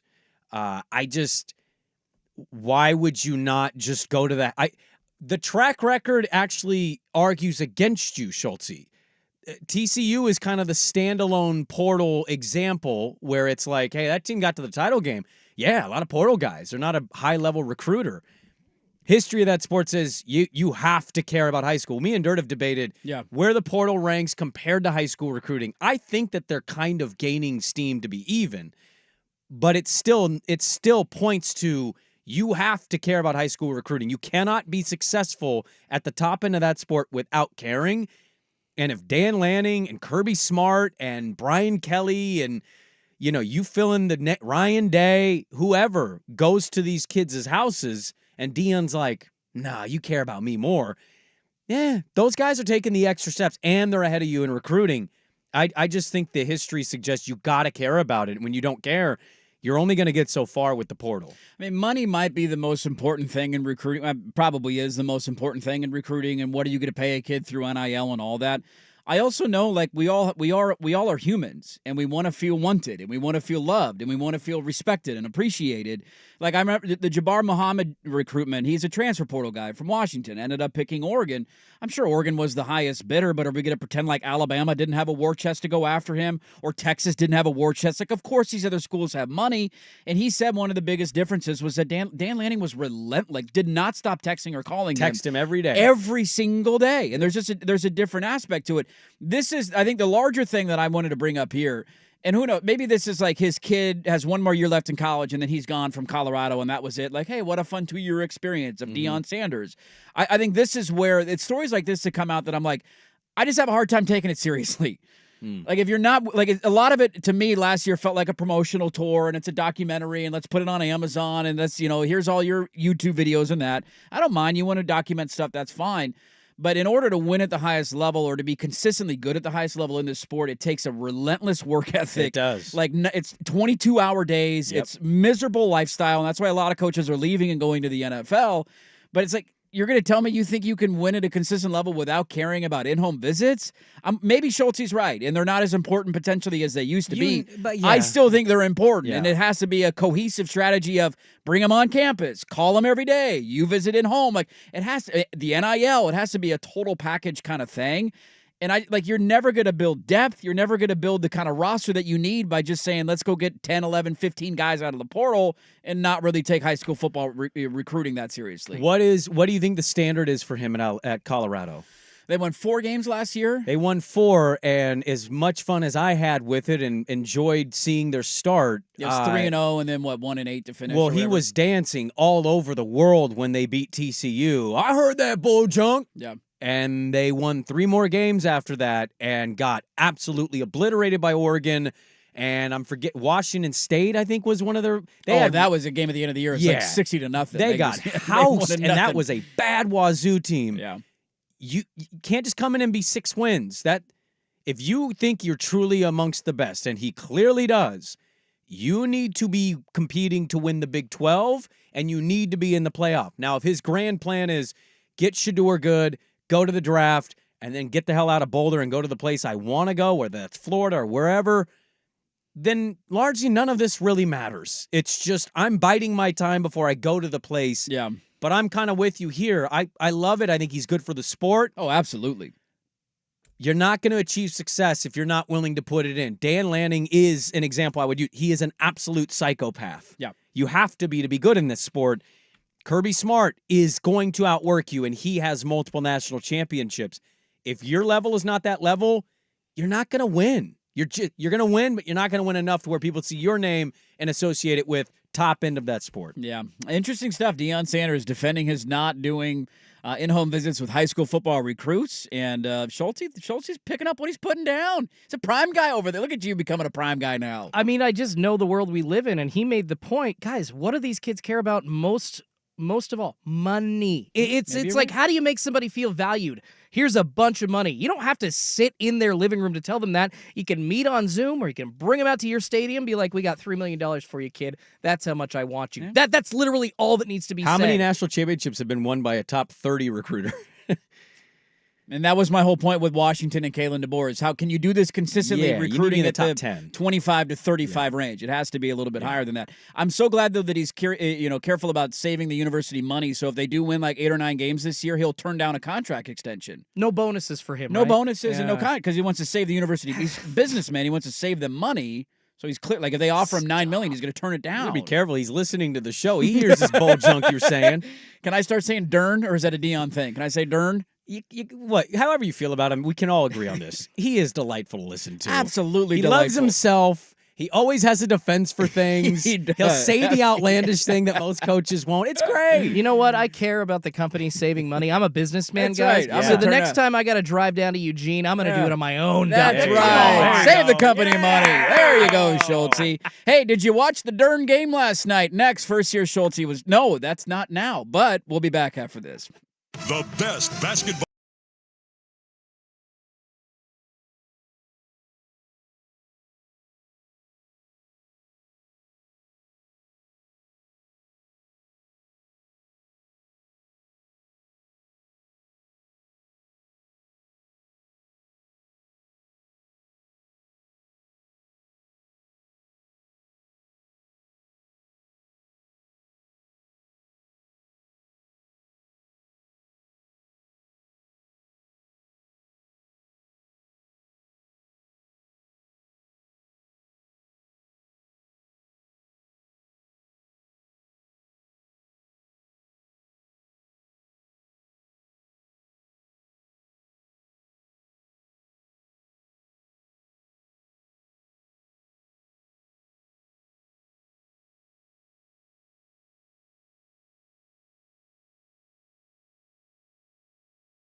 And feel how they feel. Yeah. I just think everything about the sport says that is an incorrect stance. Yes.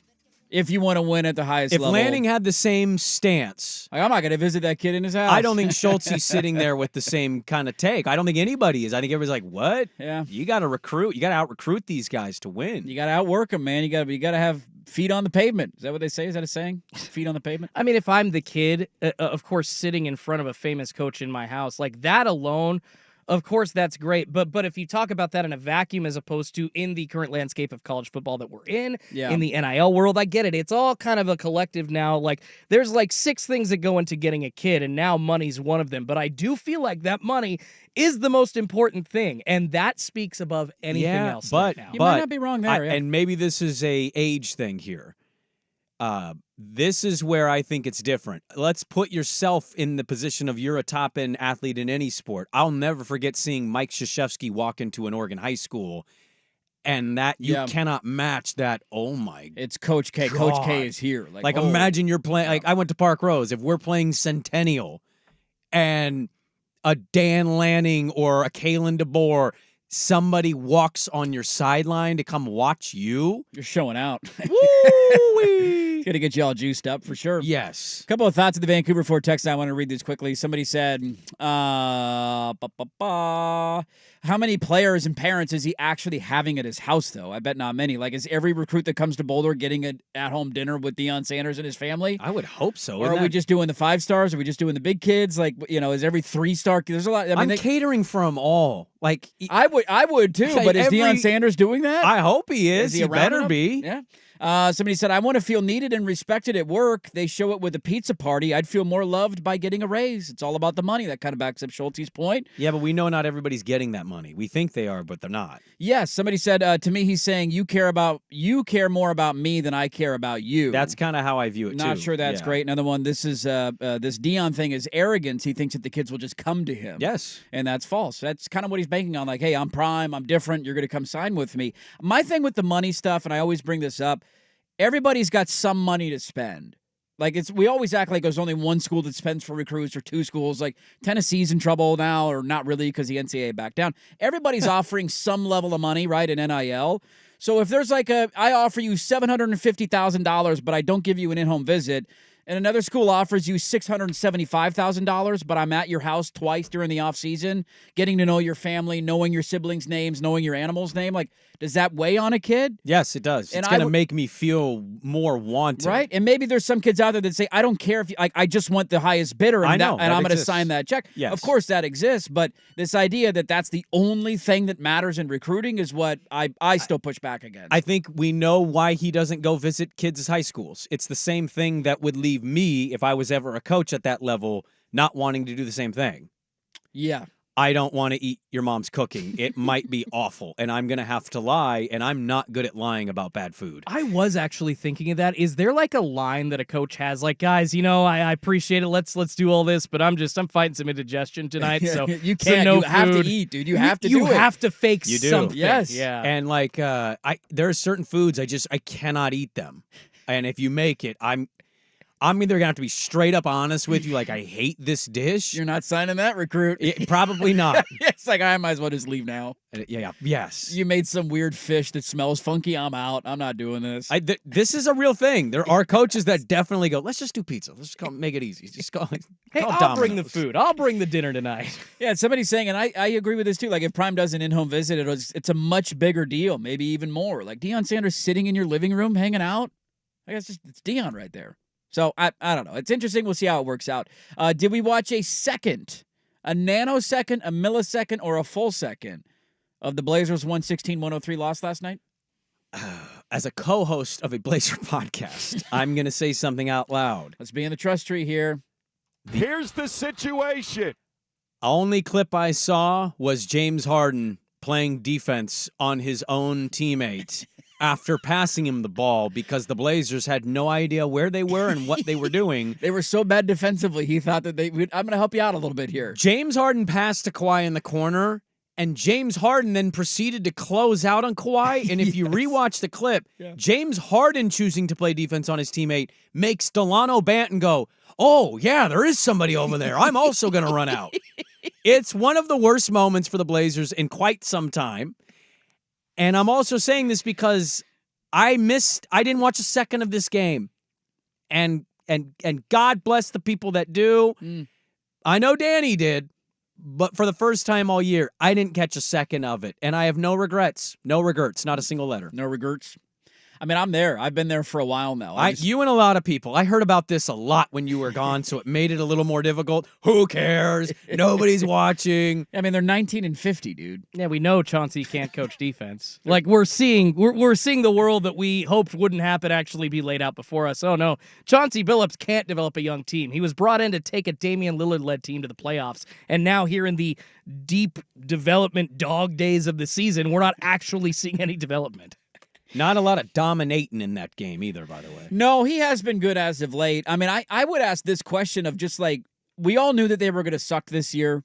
Everybody knew that. Anybody who thought that they weren't going to suck, seek a therapist. We all knew that it was just more people out there than you think. Well, it's because there's a lot of stupid Blazer fans. Most exciting young team in the league, you guys. They're going to be a top 5 league pass team. They're going to lose, but they're going to be fun to watch. Entertaining along the way. They're going to be up tempo. Like, of the benchmarks that I could have given you at the start of the year, wins and losses were not one of them. Of like, what makes a successful Blazer season, right? Like, here, I want to look for this, I want to look for that. We had a lot of these conversations early on in the season.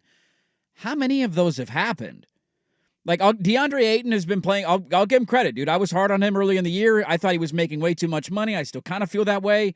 I don't know how much of this is just being like one of the only relevant options on a horrible team, and he's just getting a lot of looks because of it. Like, we'll see where it goes from here, but I'll give him credit, dude. He's been great lately. He had 8 and 7 last night. That's not a good night. Last night wasn't great. Slept air mattress night yesterday. last 6-7 weeks, he's been really good.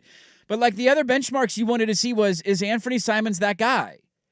And I don't think the answer to that question is yes right now. Not consistently, no. Is Scoot Henderson going to have an impact? Not as an all-star in year one, but is he going to show you at least, all right, there's something there that we can work with. He's improving as the year goes on. 6 for 15 last night. He's like shooting 30% from the floor since coming back in March, dude. He's been terrible. Yeah, everyone's like, oh, he had 18 points on 15 shots. Shaedon Sharpe, year 2, big development year. Can't play. When was the last time he played a game? Yeah. He might come back at the end. Yay. Might have a couple games. We've had, Kamara's had a good game here or there. Murray's knocked down a couple of threes. Kamara hasn't but had a lot, man. This is my like we were looking for certain things outside of wins and losses at the start of the year, and maybe one of them has happened. Well, the only thing I said this about 2 months ago is the most positive thing Jabari Walker, is that going to be your most positive thing for the year?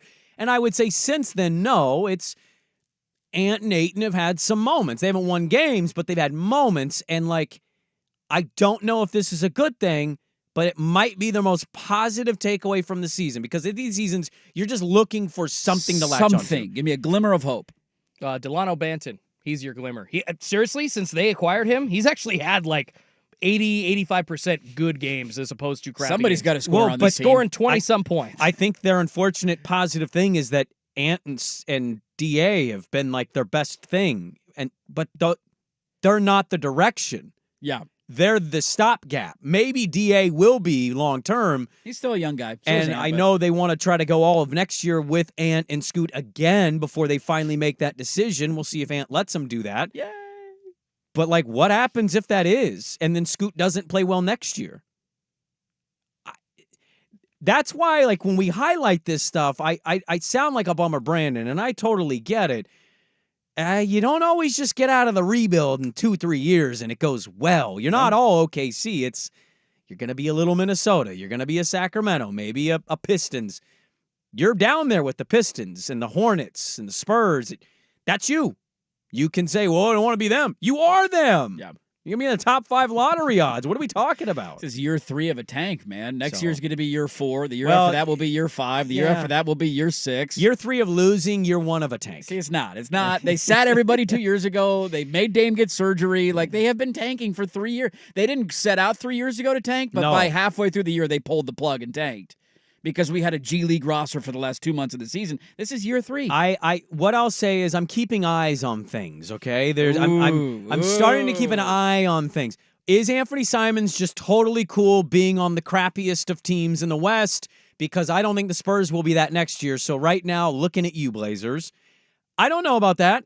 I'm not saying he's unhappy in Portland, but Like, if you're this kind of level player, don't you watch the NBA and go, I could be a good player on a good team? Be the best thing that could happen for the Blazers, to be honest with you. He's 24. I'd be thinking this at this point. You got the $100 million deal. Chris Mannix randomly in, like, January. Does Chauncey want to keep coaching this? It doesn't reflect well on him. That'd also be a great thing to happen to the Blazers. I'll keep an eye on that. Chauncey walking away and Ant demanding a trade. Now things are looking up. Scoot's development. I mean, I can't believe I'm saying this, but I kind of want him to be a summer league player next year. He has not played his way out of that. Until he shows he can shoot a basketball, he should play every chance he gets. So I just, there are things I'm keeping tabs on, like if Ant demands a trade, does Chauncey randomly walk away and say, this sucks? I'm not saying any of this is based in fact, sourcing, or anything. They're just things that, for me personally, keeping tabs on it, none of this is going well. None of it. And so, like, you kind of have to start asking these questions. They're clearly tanking. They're going to be bad next year because it's the Cooper flag draft. Capture the flag. They're going to play that game next year. And so, like, when you suck and you suck for this long, people become disgruntled or unhappy or want something different. And that's where they're at right now. Capture the flag, super underrated game. Yes, we need to bring back. Big fan of Capture the Flag. I loved Capture the Flag. Who didn't? You know, it's kind of a military-esque game. You got to team up. You got to coordinate. Yes. You got to sneak somebody into enemy territory. Oh, man. I was a slow, chubby kid, so, like, I loved it, but Capture the Flag, You were defending Commandos, the flag. I just wasn't good. You were not the guy out there capturing. You were defending. You were the guarder. You were a linesman. I'll never forget this. I am 35 years old, and I'm pretty sure this was when I was, like, 14 or 15, but I was playing Capture the Flag, and a kid said to me, "You're not going to catch me." I don't want to be mean. I probably said that to a million youths. Well, yeah, you were like, that you're kid. not going to stop me, and I'd run right past you. Well, they're thinking about it 20 I would years Dion later. past your ass. Hey, tall, skinny kid, F you, okay? You got better genes than I do. I was born this way. Where are you at on this? Because you haven't. You know where I'm at. I'm completely unplugged from the organization. But, like, do you have have all any year. feelings on this stuff? I think they're an absolute dumpster fire, and I don't take them seriously. You mentioned Ant demanding a trade. I think that would be the best thing that could possibly happen. He's in year 7 of the NBA. He's averaging 20. He's a good player. Not if he's better than Scoot. It's not. See, I don't even care about that. Like, let's just. If we're restarting, let's restart the whole thing. The backcourt next year should be Scoot and Shaden. I don't care how bad Scoot is the rest of the year. You have mortgaged everything with Damian Lillard to build around Scoot Henderson and Shaden Sharp. You had back-to-back top 10 picks that you could have traded to go get somebody. You chose not to. That is your future, and they should be your starting backcourt. Go get something for Ant. Go have 24 games somewhere else. Orlando, San Antonio. He's a good player, but he's not a game changer. He's not a number one option. Ooh, him with Wemby would be fun. You got to find another number one option, man. And they don't have it right now. And until they do, I'm not taking them seriously. So it's been a disaster of a year. I checked out a long time ago, and I hope other Blazer fans do as well. Can Dana Altman do it again? We'll get to that coming up next. First, here's Schulte with SportsCenter. Now, from the Fan Sports Desk, a SportsCenter update on 1080 The Fan. This update is brought to you by Laurelhurst Market Steakhouse and Butcher Shop. Their butchers are all trained chefs eager to help with cooking advice. Get to know your friendly neighborhood butcher online at laurelhurstmarket.com. First on The Fan, March Madness is finally here. The round of 64 officially tipping off in just about a half an hour from now on CBS. You got 8-seeded Mississippi State taking on number 9 Michigan State out of the East region. Coming up this afternoon, your 11th-seeded Oregon Ducks taking on number 6 South Carolina as a 1.5-point underdog. Coverage getting going right here on The Fan at 12:30 with tip-off set for 1 p.m. on TNT.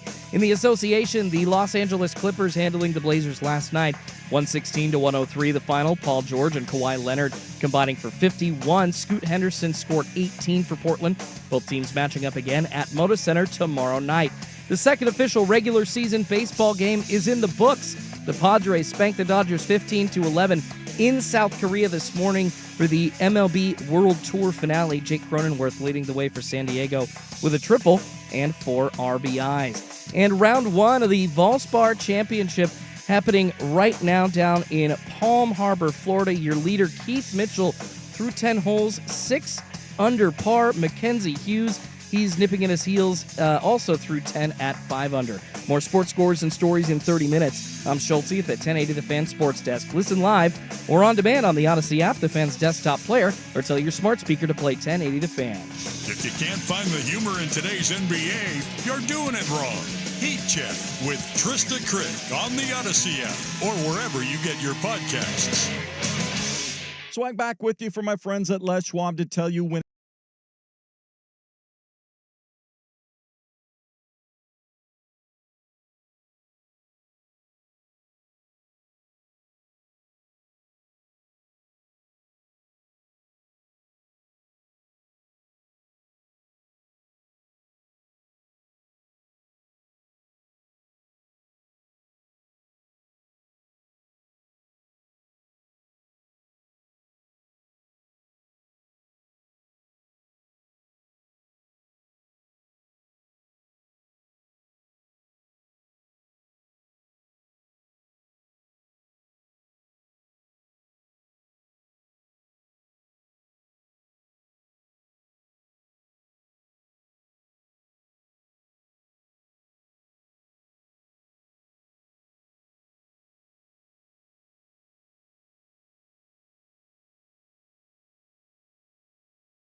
Those are supposed to Why do inspire you- tons of doubt. You're rooting for your take more than you are the team and the player. No. I'm happy that somebody agrees with me. Oh, yeah. I think a lot of people agree with you, Schultz. Well, and National people agree with you. They just want, they're all basically like, let's wait till next year before we say this stuff out loud. Well, I mean, there is a thing of being fair. Like, he's 19 years. I'm with you. Like, I'm not inspired at all right now, but there's an element of like, dude, he's 19. Let's see, I would like to see more this year. It has not been encouraging. It's just the whole situation of the franchise, and I guess, you know what? Screw it. I'll admit it. I would rather watch them fall on their face because they gave up the best player in franchise history. No, that's not debatable. Dame is it. He's one of the top 75 players of all time. They gave him up to go to Scoot after they asked him to sit to get Scoot. No, it will never make sense in my mind. So yeah, I hope the organization falls on their face and understands, yeah, we probably handled that really, really wrong.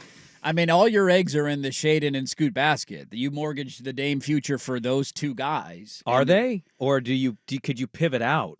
I mean, that's a disaster. If they pivot out of one of them already, that's an abject failure. I'm just saying, like, if Ant and Ayton are your best thing, and like next year it's kind of the same, like, don't you? Maybe we should have traded for 7 and 3 to get something to build around Ant and Ayton. Then I don't disagree with you on the topic of capture the flag with fat kids. Ryan Buckley, famously of 1080 The Fan, he's chiming in. He said, in middle school, I made Jordan Kent cry because I beat him in Capture the Flag. He said, it's the second most impressive athletic feat of my life. And I clarified, said, you made Jordan Kent cry? And he said, in 7th grade, I spiked the flag right in his face. Ooh. He beat me in everything in that PE class. So I dropped a celly that brought him to tears, and I denied him the final score. Look at this, awesome. Look at that. That is, that's... Well done, Buck. It's over. If that's the second most impressive athletic feat of your life, I now want to know what number 1 is. If that's number 2, that's a pretty good number 2. What is number 1? Now we need to find out what number 1 is. Memory. This is a funny thing to think about. I know Dirt's because he never lets us not hear it. What is the most incredible thing you've had athletically that you put in your life, like that you say, this is my number 1 thing? Check the banners in the Cleveland gym next time you're there. You looking at me, or are you looking at or everybody? Or? Do you have one? Oh yeah, I've got. My wife was there to watch it. I had like 300 or 400 people watching it. It was awesome. It was for one of those, where the Blazers do like the 3-on-3 tournaments in the summer. Yeah. Yeah. This is kind of sad. What did you do? I need stories. I thought you were gonna say singing, and I'm like, this is not a sport. And then we're going to get into a singing debate about, is it a sport or not a sport? Hell no. I love sports because I wish I were an athlete and I just can't be. All right. He hit a homer to right field at Oracle. Okay, that's You badass. hit a ball out of the ballpark? That's pretty impressive. Far and away the number 1 thing. Yeah, that's pretty cool. That's a proper ranking. That's pretty cool. I mean, mine wasn't against a professional athlete, but it was against an athlete like much bigger and stronger than me. 3-on-3, when I was playing for a former employer, we essentially were losing by 1. Our best player got ejected, and I was on the bench because I'm not the best player. Probably the worst player. Our best player got ejected, so I had to come in for him. Tossed in a 3-on-3 tournament? Yes. Yes, he did. They have to be an absolute trash bag of a human. He didn't get tossed because of him. He got tossed because of the other guy who was a coach for a youth football team, apparently, I was told afterwards, was giving him crap. And basically, after the entire game of getting crap, he finally stood up and said, come at me. I get it. It was like literally 20 minutes. Come at me, bro. Come at me, bro. But hey, I got it. I was yelling at the ref too. It was awesome. But I had to go in the game. We're going to beat their ass. And I believe the game was tied. We think. And I'm 5'10", chubby as heck. I'm against 6'4" dudes, barely, on a good day. Shut up. In heels. I was against a bunch of 6'4" dudes, strong basketball-looking players. It's like, I don't have the body for this. These guys do. It's obvious. I faked a 3, and it was like slowing down for me after I got the ball. It's the best moment in my athletic life. Was able to lay it up before the guy turned around and blocked the shot. I literally schooled somebody 6 inches taller than me, way better than me. Attaboy, Schultz. And I used my brain to do it. I won the game for us in front of a bunch of people. After that fight, we had people watching from the top deck of the parking garage next to Moda. It's over. It was awesome. And then I got to tell a couple of kids how, hey, when you next to me, because they were kind of laughing at how I was celebrating. I get it. They're 14, I'm 30, and I look like an idiot. But I'm like, hey, you guys, teaching moment. When you outsmart somebody in sports that is physically better than you, there's nothing better. And they're like, oh, okay. And so that feeling, I will take it to my grave. I will take it to my grave of beating one basket. I was able to get by somebody, fake a 3, and kick the heck out of somebody more athletic than me. Attaboy, Schultz. Look at that, athletic feats. Well, we're already against it again. Oregon and South Show's over. Bye. Oregon and South Carolina coming up at 1 o'clock. We'll end there next on The Fan.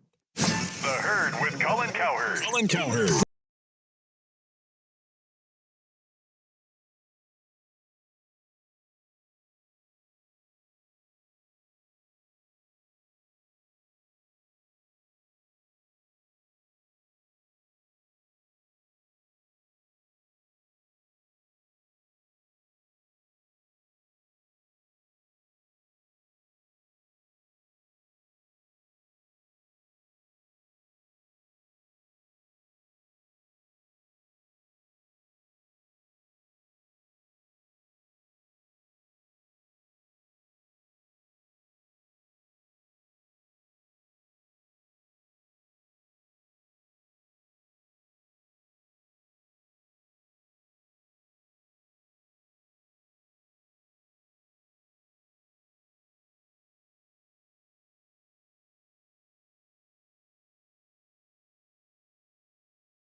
A long workday, broadcasting 12 to 12:30.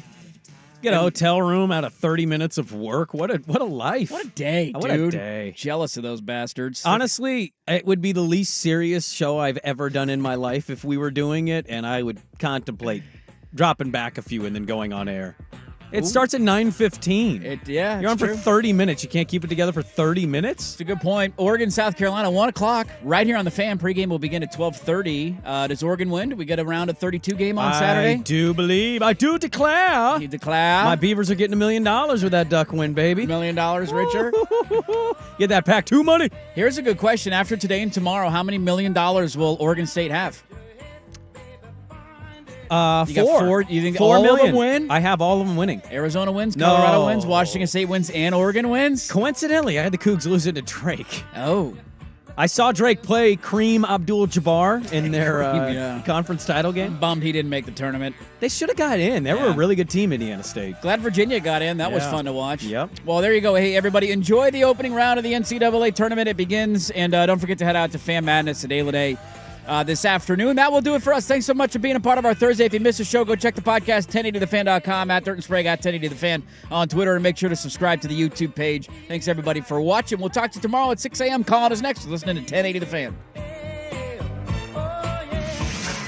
I'm Trista Crick with BetQL. March Madness is finally here, and I've got a final tip for betting the big dance. I'm talking early game unders, y'all. Since 2011, the early games, those tipping off at 1 p.m. Eastern or earlier, are hitting the under nearly 2/3 of the time. 59, 36, and 3. That's a trend I can get behind. The earlier the game, the less the scoring. Book that as we all sit back and watch the tournament unfold. I'm Trista Crick, helping you beat the books and